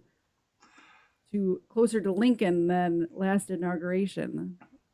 Did I show you that? I know I posted it in Grant's server. That's how he knows about it. I don't know. Biden's birth is closer to Lincoln's second inauguration than his own inauguration by 5 months. I think I decided. Really? Lincoln was inaugurated the second time on May 5th, 1865. Biden was born on November 20th, 1942, and he was inaugurated on January 20th, 2021, which means that he was 78 years, 2 months when he was inaugurated. He's very old. There were only 77 years and 5 months. 9 months between Biden's second inauguration, Lincoln's second inauguration. God, that's scary. Biden's second inauguration. Lincoln's second inauguration and Biden's birth was only 77 years, 9 months. It's much easier just to say Biden is old as dirt. He is. I think we're caught up for now. All right. So, we're going to jump right back into it. So, this is going to be, there's a lot of information here. The Elon one's going to be a little bit of a quick hitter. This one's going to take us just a bit to get through because I've got a more extended clip of video here. But Biden went through and made his speech at Buffalo. He went right up to Buffalo this past Tuesday to go and tell everybody how evil replacement theory was, which that's already fallen out of the news pretty much at this point. But he went up there to give his speech and tell us how great the people were. There's actually a segment of the C-SPAN clip that I have queued up. It's just him. It's between the stars in the C-SPAN clip. That's all he's doing is telling you what these people were doing when they were at the store, all the victims of the shooting. Okay. It is 4 minutes to... It's 6 minutes of just him talking about the victims. What their hopes and dreams were, what their plans were. He sounds like he knows them very well. Apparently. But he got in, and I cut this up initially for contemporary, but I realized that it flows together into one sort of longish clip as he makes a speech to tell us how this nation will not be divided. And he even comes out and he cites January 6th as the reason that these ideologies are coming up. So let's take a little bit of an extended listen. Let's listen to the House Plant in Chief. Stop me if you want to. Yeah, can we listen to it at like 1.25 or something? Let me see. Oh, Zena, yes. come here. Come say hi, Zena. Yes, I can. Yes, I can actually do that. I didn't know if I could on the C-SPAN feed because it's not on YouTube. Hi, dog. Okay. She had to make her appearance. She's famous. All right, let's listen to Mr. Biden. Okay. Into falsely believing that they will be replaced, that's the word, replaced, by the other, by people who don't look like them, and who are, therefore, in a perverse ideology that they possess and being fed lesser beings. I and all of you reject the lie. I call on all Americans to reject the lie. And I condemn those who spread the lie for power, political gain, and for profit. That's what it is. We've now seen too many times the deadly and destructive violence this ideology unleashes. We heard the chants, "You will not replace us," in Charlottesville, Virginia. I wasn't going to run, as the senator knows, again for president. When I saw those people coming out of the woods or the fields in Virginia, in Charlottesville, carrying torches, shouting, "You will not replace us," accompanied by white supremacists and carrying Nazi banners, that's when I said, no. And I, honest to God, those who know me, Chuck, I wasn't going to run for certain. I just want to remind everybody that there was good people on both sides. Very fine people. Oh, very fine. There's very fine people on both sides. Look, we've seen the mass shootings in Charleston, South Carolina, El Paso, Texas, and Pittsburgh, last year in Atlanta, this week in Dallas, Texas, and now in Buffalo, New York.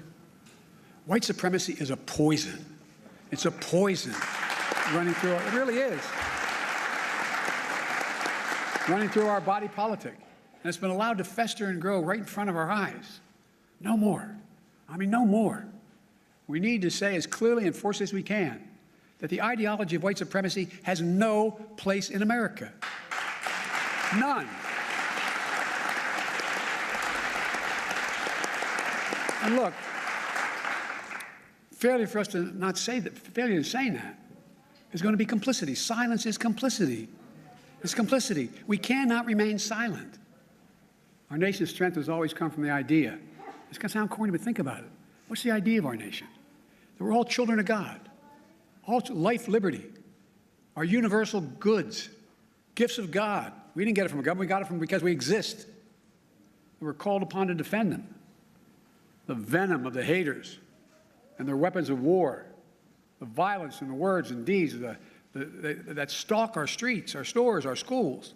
This venom, this violence cannot be the story of our time. We cannot allow that to happen. Look, I'm not naive.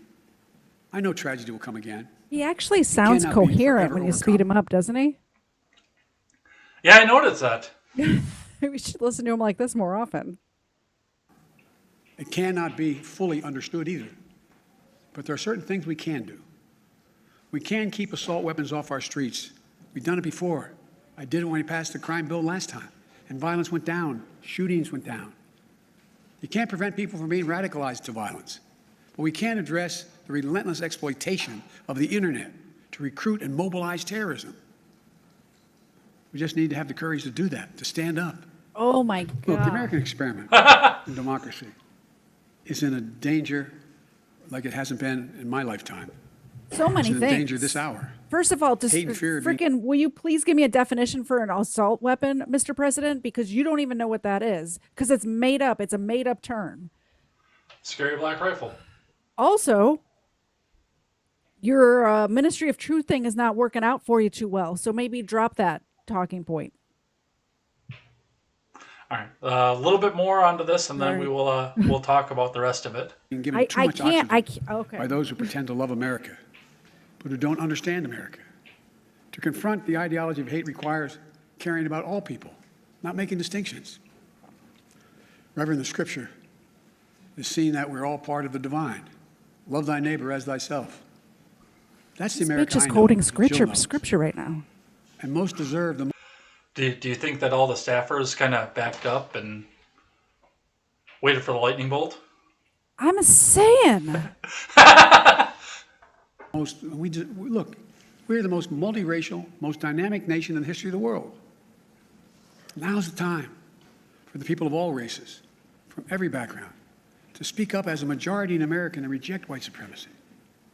These actions we've seen in these hate-filled attacks represent the views of a hate-filled minority. We can't allow them to distort America, the real America. We can't allow them to destroy the soul of the nation. As President of the United States, I travel the world all the time. And other nations ask me, heads of state in other countries ask me, what's going on? What in God's name happened on January 6th? What happened in Buffalo? What happened? They ask. We have to refuse to live in a country where black people going about a weekly grocery shopping can be gunned down by weapons of war, deployed. Weapons of in a racist war? cause. All right, that's It actually wasn't where I'm going even- to cut it too. So It wasn't even fully semi-automatic. It was just semi-automatic. So that was the selection of the speech that he gave, and it's just from the facial expressions. It looks like you have some things to say about this. I think I said what I needed to say. This guy needs to be struck by lightning for quoting scripture while he's taking people's fundamental rights away. Just so nonchalantly dropping these propaganda points. Good Lord. Well, and even going back and quoting the Constitution too, that we've got these fundamental rights that they're given us by God, that they're not given to us by the government. Great, Yeah. now do the Second Amendment, Yeah, the right to defend yourself. exactly. And how about we give those unborn children a right to live too? Well, they're doing their weekly gestation. I give that one a 5. That was kind of weak. I tried. It just sometimes it flows, sometimes it doesn't. Well, Biden actually got into a little bit of hot water with this one as well for going out, jumping out, and coming out straight to Buffalo. I think people are starting to notice. And Token Diversity Hire had to come back in and give a speech to the press pool about this as well, telling us that he has visited many communities. Press Secretary excuses Biden visiting Buffalo, but not Waukesha. Let's listen, because, of course, this is another exchange with Ducey. And then just one on the trip tomorrow. How come the president is visiting Buffalo after a senseless tragedy there, but he couldn't visit Waukesha after 6 were killed and 61 injured in an attack on a Christmas parade there? I mean, he's visited many communities. Buffalo, he's able to go tomorrow to Buffalo before the trip. That is something that was important for him to do. But he has visited many other communities. Buffalo's not the first community, sadly, that he has to go up to because of a violent attack. So, that's not the first one. So he's been to many others. And then just Which other ones? Many other ones. Many other ones, but not Waukesha. Well, no, I mean, that's not politically expedient for him. Yeah. What about New York when that subway shooting happened? Probably not. Too many tall 'Cause buildings.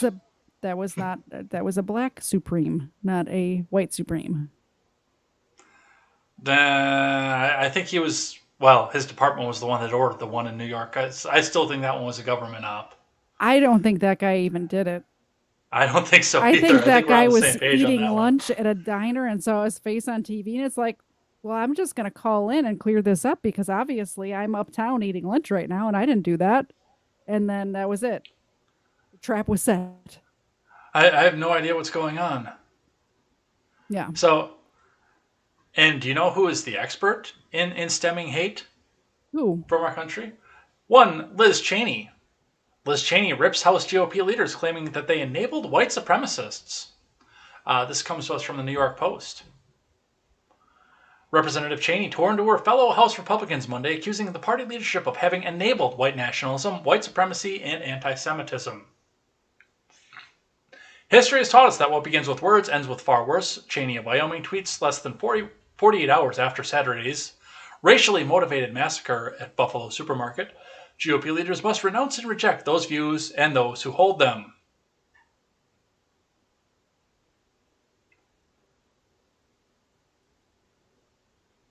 You look confused. Yeah, your sound cut off for me for a second, Oh. but you're back now. Oh, I That was apologize. I can read that again. Republicans accusing leadership of having enabled white nationalism and white supremacy and anti-Semitism. She says, history has taught us that what begins with words ends with far worse. She tweets less than 48 hours after Saturday's racially motivated massacre at a Buffalo supermarket. GOP leaders must renounce and reject those views and those who hold them. Well, obviously, but these are one-off. Like these are one-off events when there's violence happening every day on the streets of all of our cities that nobody ever talks about. Nobody wants to talk about the issue that we have with handguns in the communities in our big cities. So Go ahead. some people get killed at a grocery store and it's headline news, but the same amount of people get killed on one weekend on the west side of Chicago, and there's crickets about it. Nobody's talking about it. It's ridiculous. Well, the post goes on and says Cheney did not call out specific members of Congress in the message, which she posted from her personal Twitter account rather than her congressional page. However, two Republican lawmakers, Green and Gosar, have caused an outcry over their association with white nationalist groups. What association are they even talking about?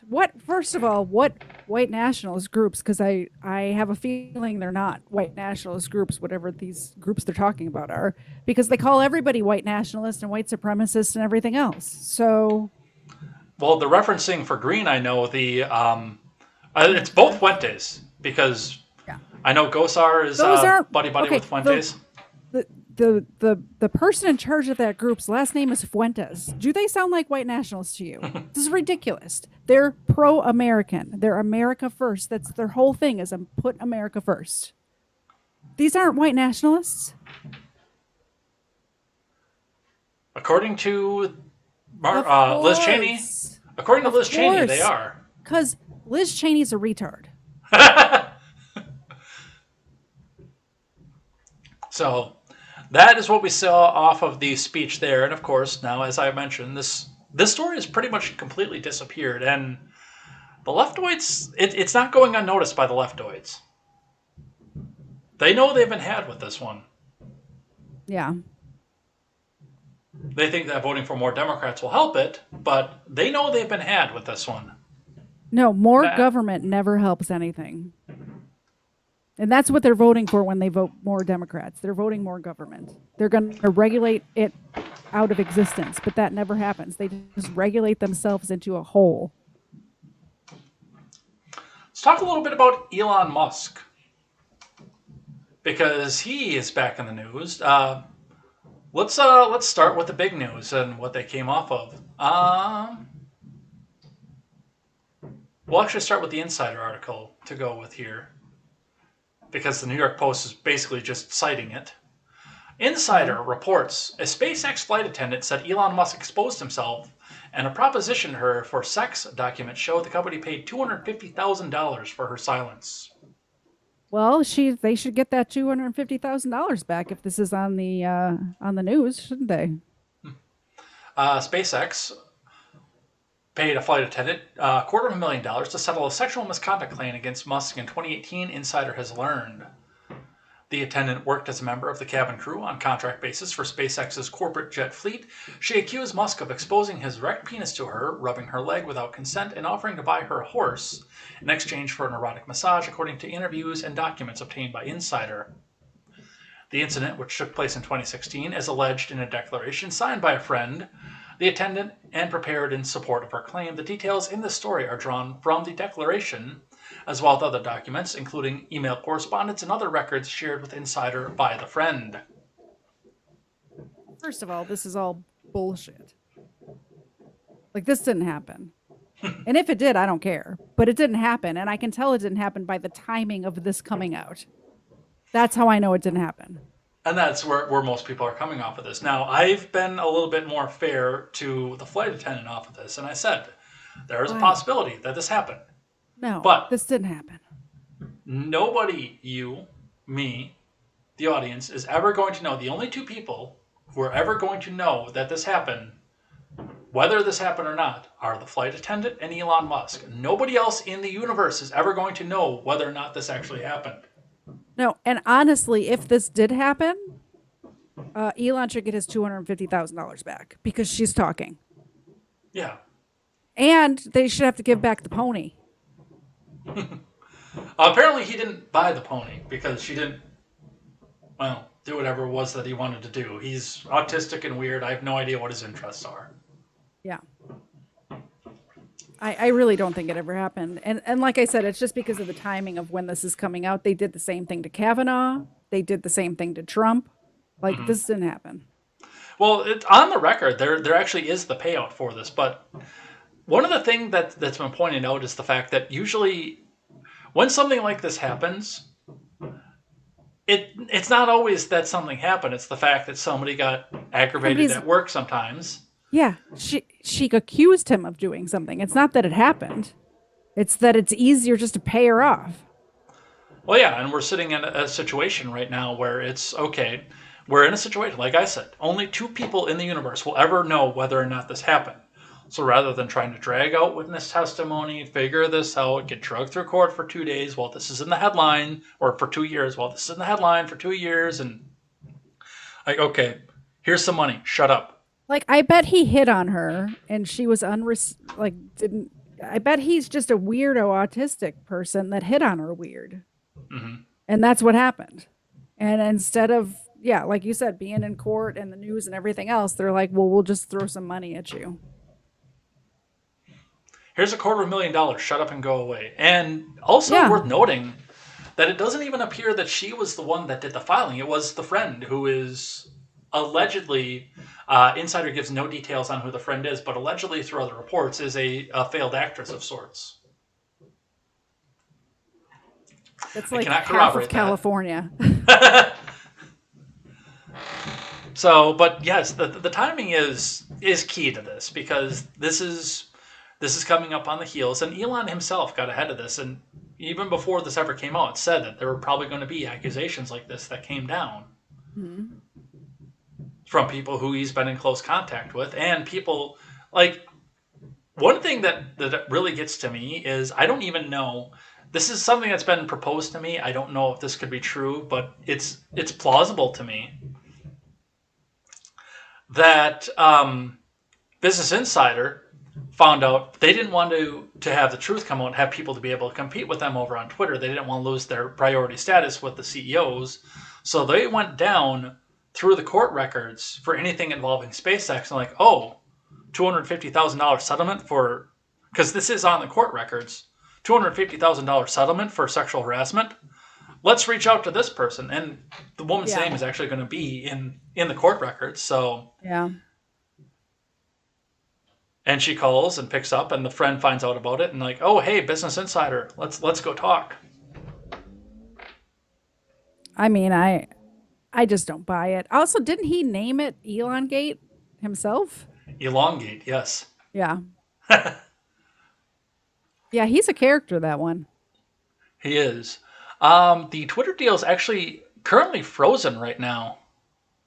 Yeah, I saw that. It's sad.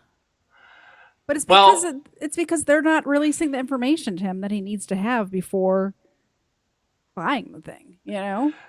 interestingly enough, going through this, Twitter is coming out and telling us that only 5% of the accounts on Twitter are spam, bots, etc. Bullshit. Which we looked at this last week when we talked about this on Biden's account, where almost half of his followers are Twitter eggs, 1 or 2 followers, just joined this month, Yep. etc. I mean, just joining this month doesn't necessarily make you a bot. Just saying. But you understand where I come from with this. Where I do. Yeah. Off of the, 20 million followers that the POTUS account has, 49% of them turned out to be fake bots. Well, Elon's putting this on hold right now because apparently Twitter does a random sampling every month of 100 accounts. That's how they get to their 5% number. How do you, I mean, that's 100 accounts? Really? Mm-hmm. And they just extrapolate out from that? That's ridiculous. That's a ridiculously small number to extrapolate out from for all the Twitter users in the world. Yeah, that's like something like the entire population of the U.S., but extrapolated out to around the world. There's 330 million Twitter users active every day from around the world. Yeah, it's a lot. And to 5% of them, and if it's more than that, there are people that are saying that it's upwards of 20. Elon went through and did their algorithm like 100 times. I would put money on it that it being closer to 20% than it is to 5%. Yeah. Which at that point, this does 2 things. Number 1, this gives Elon a leverage point as to what he can say he wants to get for the company. Because, let's face it, robots don't buy stuff from advertisements. Well, that's exactly what it is. He needs to know what he can get for his advertising dollars. And just because Twitter is lying to the advertisers they have right now doesn't mean that he wants to do that. So he needs to know, because that is a direct correlation to what the company's actually worth, is how many real life people are using it. That's how Twitter makes money, is advertisement. Well, and it's the same aspect of this. He can also go not only to the advertisers, but that's a good point. They're cheating the advertisers, but the shareholders think that they can get a better return off of advertising dollars. Yeah, exactly. Because of how many actual people are supposedly on the site versus the Twitter bots. Yeah. So not only this could possibly drive down the price, but this also has people looking at their investment portfolios and saying, can I really get a return off of this? Yeah, I wouldn't buy Twitter right now. I think Parag is fucked. Who? Parag Agrawal, the current CEO of Twitter. Yeah. Oh, for sure. No matter what happens, he is. And I found this interesting because I found this Axios article while I was looking through this, and says Twitter will turn the tables on Musk and they will enforce the merger. Yeah. So they've gone from, we don't want Elon to go back and buy us because we can cater and control the speech, and we're the good guys off of this, to you better buy this or else. I think there's a lot of employees over at Twitter that are fucked right now. Right now. Dang it, Ed. I'm tired. You caught me off guard. Oh, just wait till we get out to surprise stupidity. All right. So before we get to that, though, I want to talk just a bit about the gas bills and the formula bill that came out this week. Now, I've read both of these front to back. I understand that you haven't. No, because who's got time for that? They're actually not long. They're not long bills, which is weird because I'm used to seeing stuff coming out of Pelosi's Congress that is 1,178 pages long. There is not enough Red Bull in the world for me to be able to read one of those bills from front to back. The 1,178 page ones. These ones are mostly 1 and 2 pages, usually. Both of the ones we're going to talk about are specifically. So Congress has passed, especially when we're talking about now the formula shortage, Congress passed with no Republican support. Let me rephrase that because I think I'm wrong about that one. Hold on. Let me check myself. Before you No, I apologize. Yeah. I apologize. This one was a near unanimous vote. I had to go check with Insider to go check myself off of this. Congress has passed with near unanimous support, with 9 Republicans voting no on this one here, the H.R. 7790 Infant Formula Supplemental Appropriations Act of 2022. In short, what this does is this allocates out, and we'll actually put this on the screen, and I can read this one in full in just a minute or two. That's how short this one is. This is supposed to make it so that the FDA can go back out and do everything that they want to do, what they need to do, and allocate the money for what they need to do so they can get these things back up and running. However, there's no oversight in this bill at all.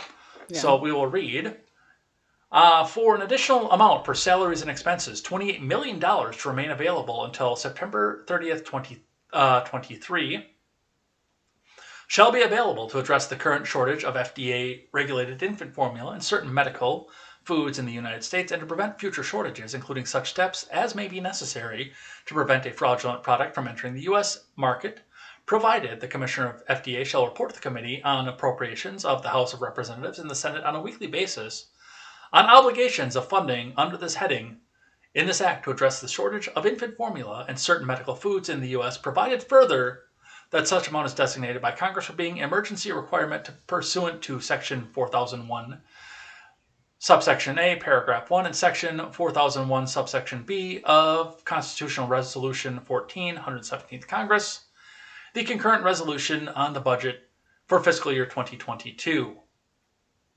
Translation: here's a bunch of money. Go fix this. Yeah. No, that's literally all that it is.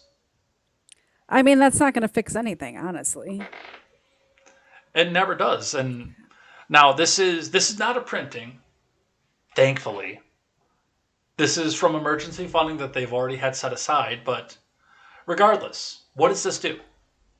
But if there's no baby formula, then how is this help get baby formula? I thought the whole problem was we didn't have any. Which is a lie, by the way. It's all at the southern border. I saw pictures of the pallets of it. And again, I have not seen it green check verified. I don't doubt that.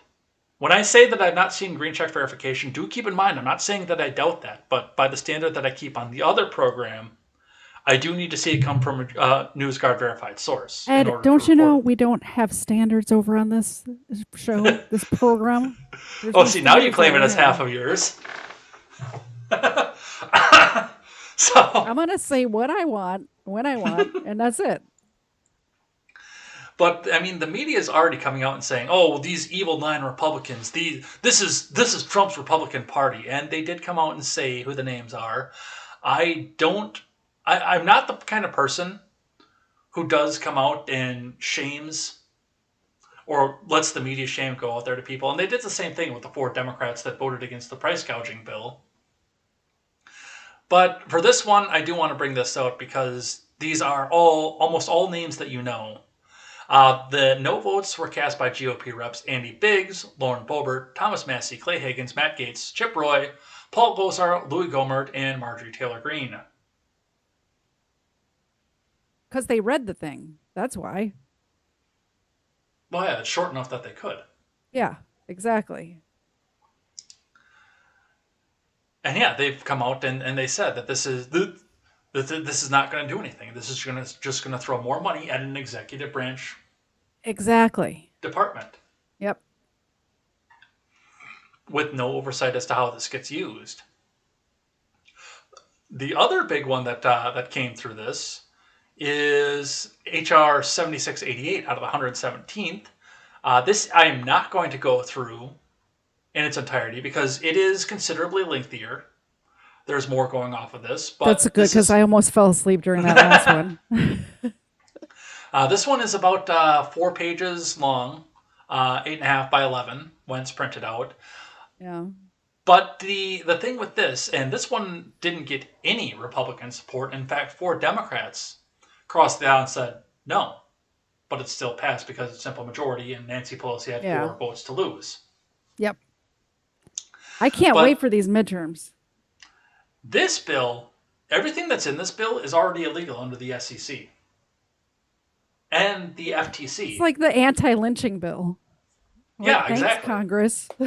I didn't realize murder was illegal. So yeah, the short title, Consumer Fuel Price Gouging Prevention Act, but it doesn't do anything to prevent price gouging. Yeah. It says that the president, in a time of emergency, can come out and tell the fuel companies that, hey, you can't gouge. Yeah, that's already a rule. And if necessary, set the prices for them, but there has to be a declaration of emergency in order to do that. Climate change, constant emergency. So they can come back out and make the constant emergency out of it.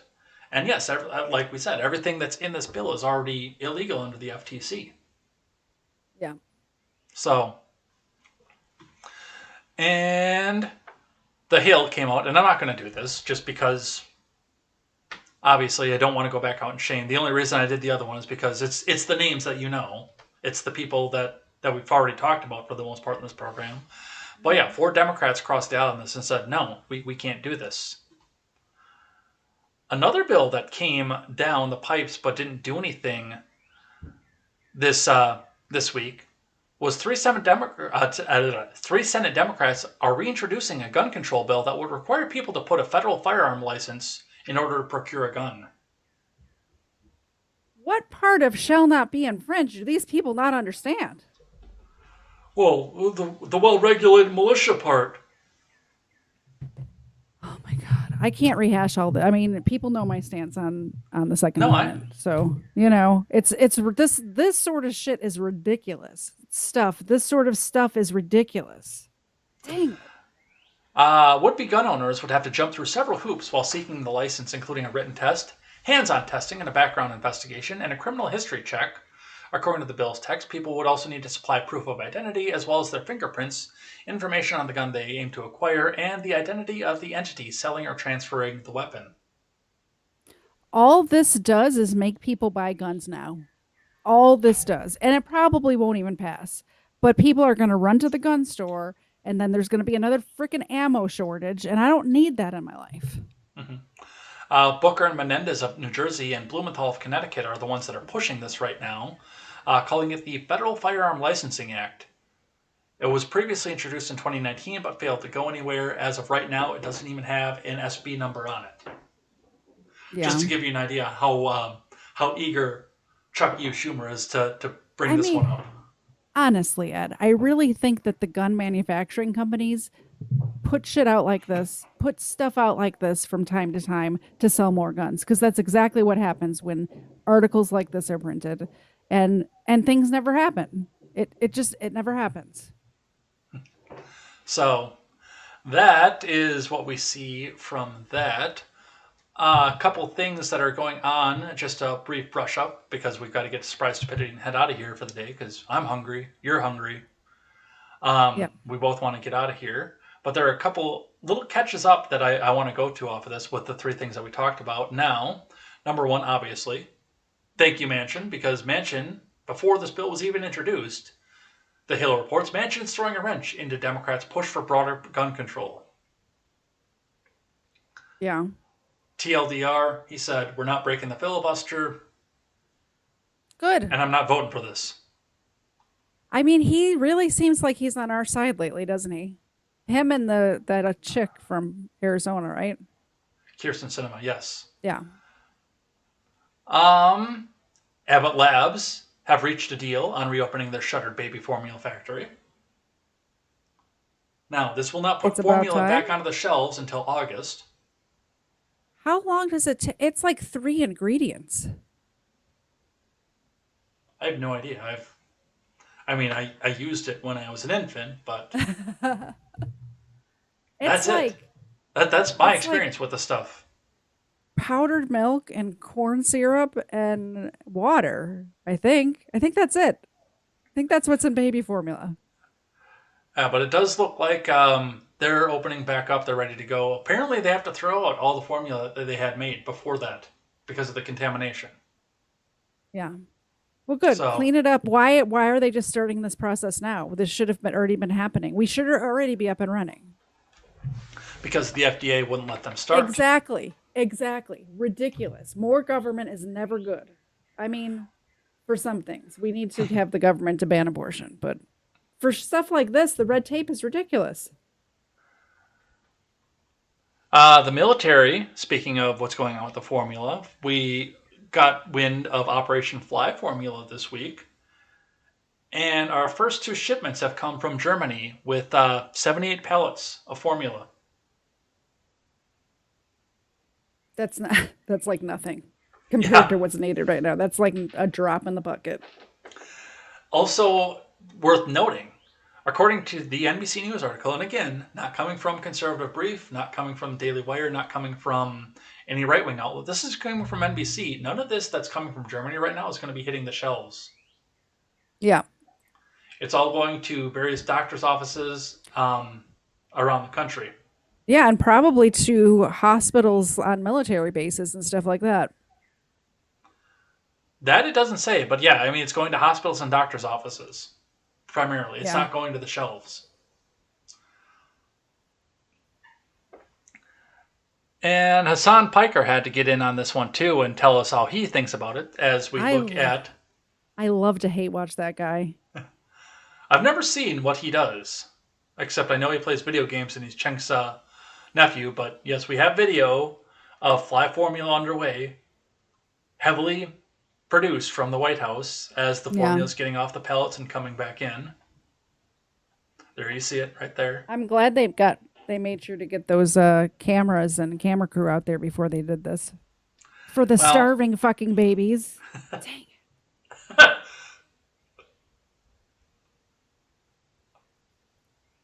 Sorry, go ahead. Hassan says, capitalism is so wild that 4 companies control all baby formula and the stuff they make overseas is not allowed to be sold here, even though EU standards are higher. So when one plant is shut down to avoid an FDA investigation, everything collapses and the government has to fly the formula in. I hate that guy so much. The problem is the reason it's like this is because the FDA wouldn't let them open back up, Hassan.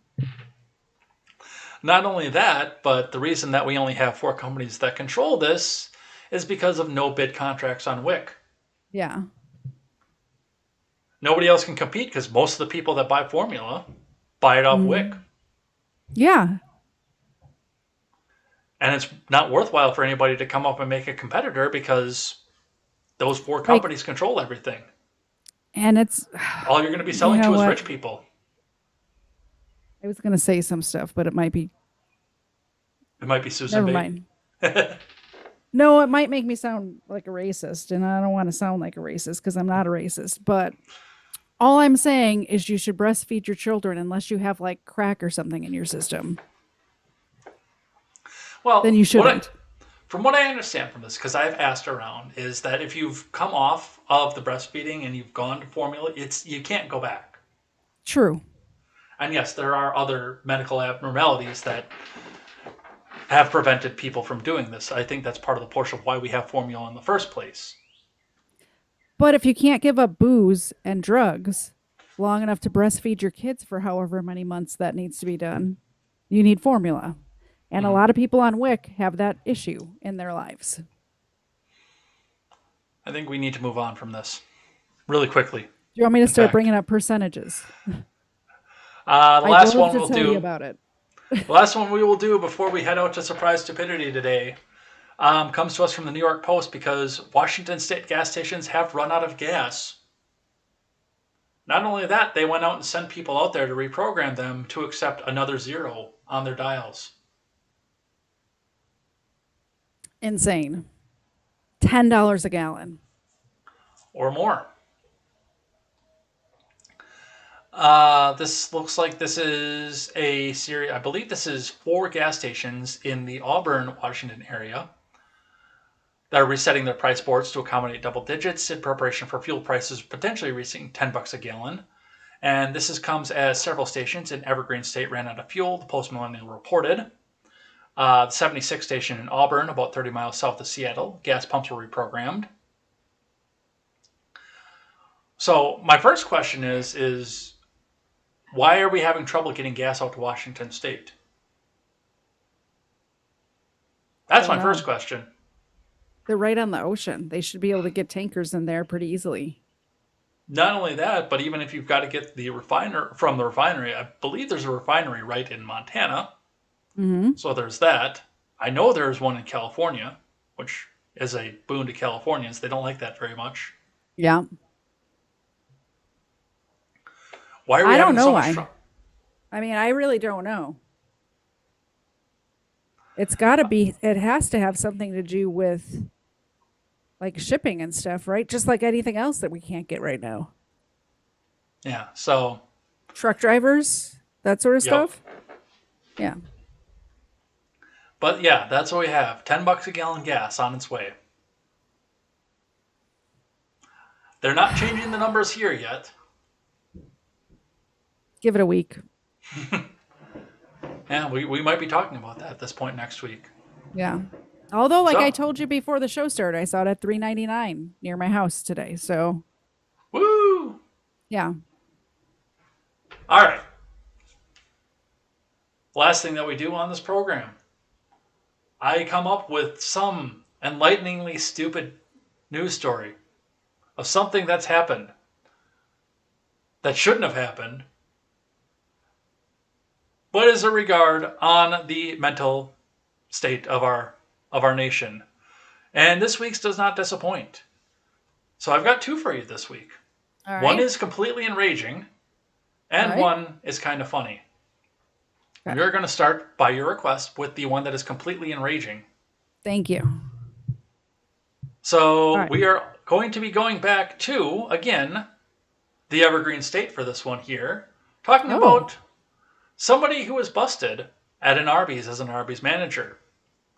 Reading from Fox 11, Los Angeles, fired Arby's manager admits to urinating at least twice in the milkshake mix, police say. Oh my God. It gets better. That's not the worst thing that he did. When you said Arby's, my first thought is, oh, Arby's sounds good right now. Not anymore. Not anymore. Those Jamocha shakes used to be delicious. Not anymore. An Arby's manager in Vancouver admitted to police that he urinated twice in the restaurant's milkshake mix, and now police want to get in touch with customers for very obvious reasons. Police said their digital evidence cybercrime unit began an investigation into Stephen Sharp over possible possession and dealing of dozens of photos and videos depicting the sexual exploitation of children. Oh my God. This At guy. At least one child exploitation imagery was downloaded to one account near Arby's at 221 Northeast 104th Avenue, Vancouver, Washington, police added. Authorities then got in contact with Sharp on May 10th, and Sharp confessed to downloading and distributing, not just downloading, but downloading and distributing child pornography and having sexual interest in children. He also told them he was a night manager at the Arby's. A warrant was executed on Sharp's digital devices, and police found a video of Sharp urinating into a container that was a milkshake mix from Arby's. This is just sad. It's not even enraging. It's just sad. All good things are ruined on this show. All good things are ruined. First of all, this guy needs to be put in jail for the rest of his life. There's no fixing that. There is no hope for redemption when you're distributing child porn. Like, just the rest of his life. Secondly, why you gotta go and ruin Jamocha shakes like that? Like, I just milkshakes in general. I can't. This is probably good for my diet. Let's just put it that way. Well, officers are asking for any customer that purchased a milkshake from Arby's at 221 Northeast 104th Avenue in Vancouver on October 31st, or 30th and 31st, 2021, and have a receipt to please contact them, which I don't know why somebody would still have a receipt from that long ago, but some people do. I don't have a receipt 5 minutes after I finish eating. That's how long I keep my receipts. So that is one. But the other one, and this comes to me, well, I found this on The Blaze, but my friend Highleaf tells me this is about the most Ohio thing that he's ever heard. All right. From The Blaze, Amish man runs horse and buggy into police car after low-speed chase. He was allegedly asleep with a Bud Light can next to him. This is great. I love this story. Carlos Garcia writes out, an Amish man was arrested after he ran his horse and buggy into a police car and was allegedly found asleep next to a Bud Light can. Like, can you get arrested for drunk driving for driving a horse and carriage? I mean, apparently yes, but it just doesn't seem right. I think that depends state to state, but you can actually get a DUI on a bicycle in this state, I know. Yeah, I actually know somebody who got a ticket for speeding on a bicycle. Man, those legs had to be pumping. Good Yeah. God. Well, it was like a school zone where it was 15 miles an hour or something. Still. Yeah. The incident unfolded in Orwell, Ohio at about 2:30 in the morning on a Saturday. Police responded to emergency calls about a horse and buggy that was being driven erratically. Video from the body cam of Ashtabula Sheriff Deputy Mike Talbert, the responding officer, was obtained by WKYC-TV. There is video. Yay. Traffic stop in Ashtabula County last weekend involving an Amish buggy and sheriff's deputies. Calls came in about a wrong-way driver on US 322, and when police arrived, they found a horse and buggy, but couldn't see if anyone was inside. The horse didn't stop until after a low-speed chase. And that's when police saw a man that guy's slumped wasted. over in the seat. Did you see him? Yeah. Disregard. He just rammed it into my car. Stop your horse. Stop your horse. Well, that man was unconscious before the horse you heard there rammed the officer's car, causing the driver to be ejected from the buggy.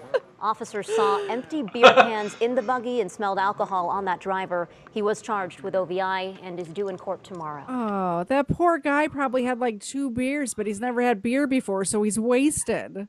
I feel bad for that guy. Nope, disregard. He just rammed into my car. Jeez. That is a very Ohio, Pennsylvania-esque sort of thing to happen, for sure. Oh, I knew you'd like that one. Yeah. That's all that I have. All right. Let's see what these guys are doing. All right. Where did we leave off?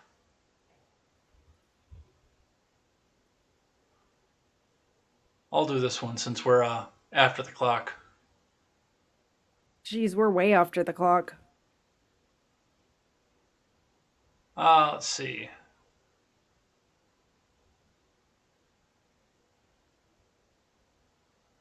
All right. Grant says replacement fell out of the news because you just have to play clips of the left and the media talking about it to see it's a real left-wing strategy. Mm-hmm. Life to the Max says hi to Xena. Grant also says doggo. And your mom says, hi, Xena, your warrior princess, you. Yep. See, the fans love Xena. I think they like her more than me.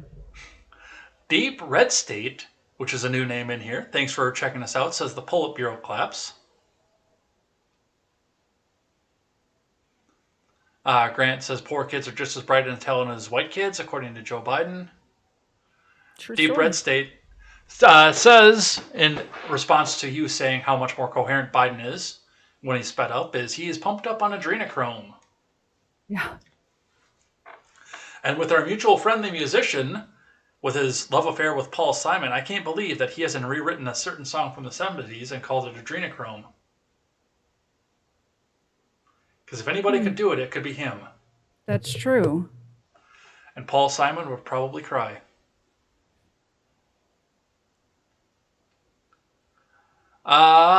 Let's see. Deep Red State says the White House Duma says anything with a semi-auto recycle. I think it's supposed to be a receiver. Life to the Max says sour cream supremacy. Randy says 108,000 defensive uses of guns yearly is the lowest number you can find. Therefore, until that many people are murdered yearly, there isn't even a justifiable position on guns. Yes. Grant says, now do the Second Amendment. These days, with the Democrats, It's any amendment. We might even see a Third Amendment violation. Yeah. Don't you want to keep soldiers in your house? I during mean, peacetime? it really would not surprise me at this point.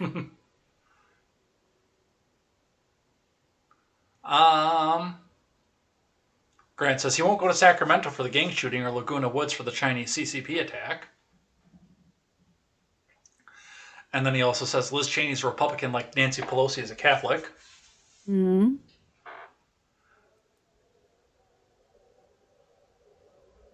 Let's see. MK says Fuentes is a nerd from Burr Ridge. And Deep Red State says Liz is a globalist hack. I kind of like this person. I'm not gonna lie. Cloud Razor says, and welcome Cloud Razor. Whoa, a pony? Sign me up. Worth it. Life to the Max is calling you out and says, you don't believe this woman? But you're a woman. Yeah. No, do not believe all women. They're liars. Don't trust the bitches. Well, Grant goes on with that and says, credible accusation, standard Democrat playbook.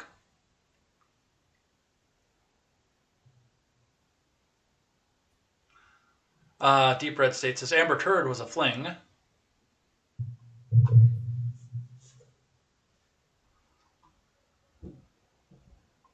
Let's see. MK says, Elon is a fucking bot. He's very body. Yeah. And Deep Red State goes further and says, half of Biden himself is fake. You are correct in your profanity, by the way. Yes, but I'm still trying not to swear, just in life in general. Not even just on the show, just in life. Kbot Video says, we have an election here tomorrow. Thank God I'm married so my husband can tell me how to vote. Hashtag repeal the 19th. I've trained her well. Deep Red State says, monkeypox scam will create the usual ballot harvesting steal for the midterms.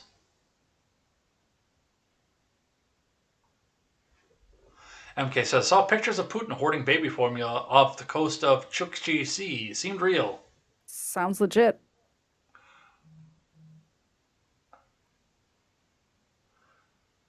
Deep Red State says, I can't afford ammo anymore. All dry fires for me. That's not great for your guns, man. No, it's not. Life to the Max says, throwing a wrench, not a monkey wrench. Milk, corn syrup, water. Yeah, that's it. 3 ingredients. Let's see. 21 food plants have been destroyed this year. Yes, we've covered that one. Yeah, but when we covered it, it was 19. Now it's 21. And that was 2 weeks ago. Randy says, people pointed out the FDA shut down that factory over concerns, and Similac owns that factory. Similac is the only one that didn't donate to the Biden campaign. Coincidence? Oh, looks like we've got some good news here. MK says she's cooking number 3 because he's going to need some of that baby crack in December. Oh, congratulations, MK. That's exciting. Grant says Hassan plays other people's videos without the permission on his channel. Typical commie. All day, every day. Cloud Razor with a sentiment that should be on all men's minds. Boobies.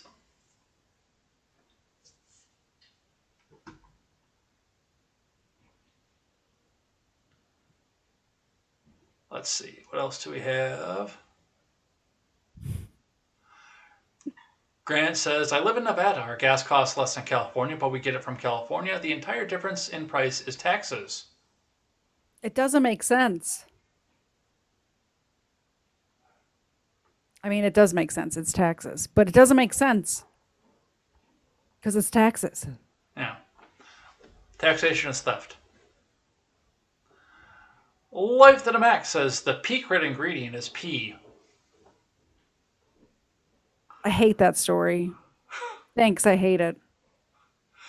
Yeah, the children and milkshakes were innocent victims, says Life to the Max.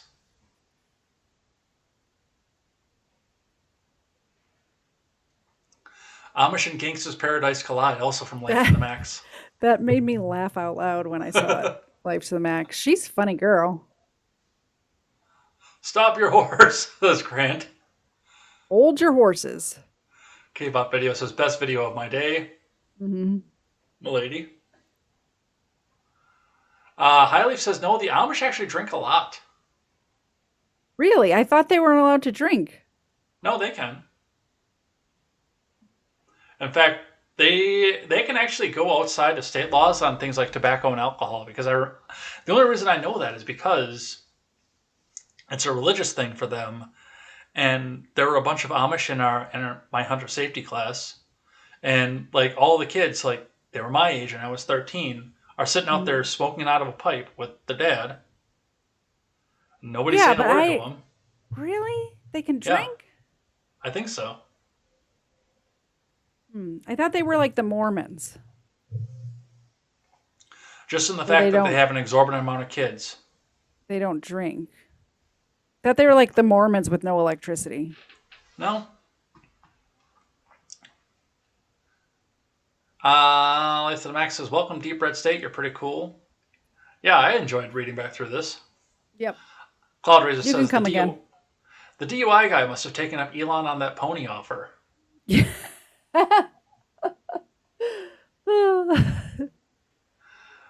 Randy says, you will push-ups. I don't do push-ups for cusses. I'm not Steven. Could you imagine I know people if I think had to we're do the that? same. I know people think we're the same person, but we're really not. We've been in the same room at the same time. We have video evidence. There's photos. Could you imagine if I had to do push-ups for every F word I say on air? It probably help you out. I'm not gonna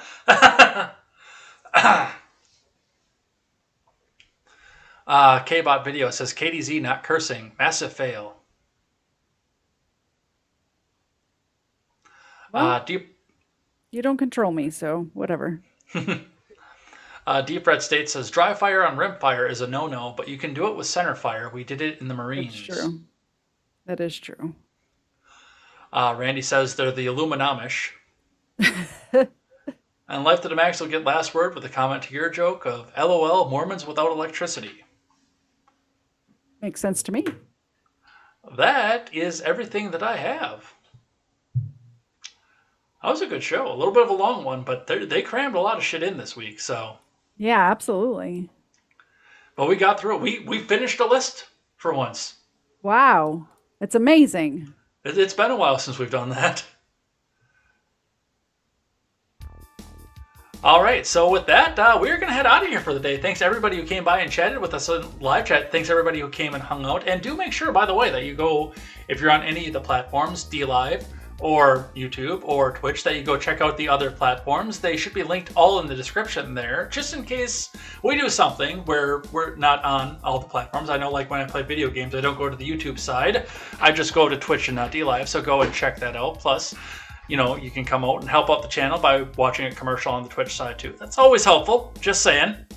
Yeah, absolutely. So go and check out all those platforms. And if you are just catching up now, you want to catch us back on demand, you can find us over on YouTube when it's done processing, over on BitChute, over on Rumble. You can check us out on all those platforms. You can find the replay over on the Facebook page, Eddsworld 101, over on Facebook. You can find the replays on the audio platforms, iTunes, Spotify, Stitcher, and Google Play. You can find us on all those platforms as well. You can go find links to all this on both of our channels, so go back and check us out. Make sure you go follow KTZed's channel and her new Twitter too, by the way.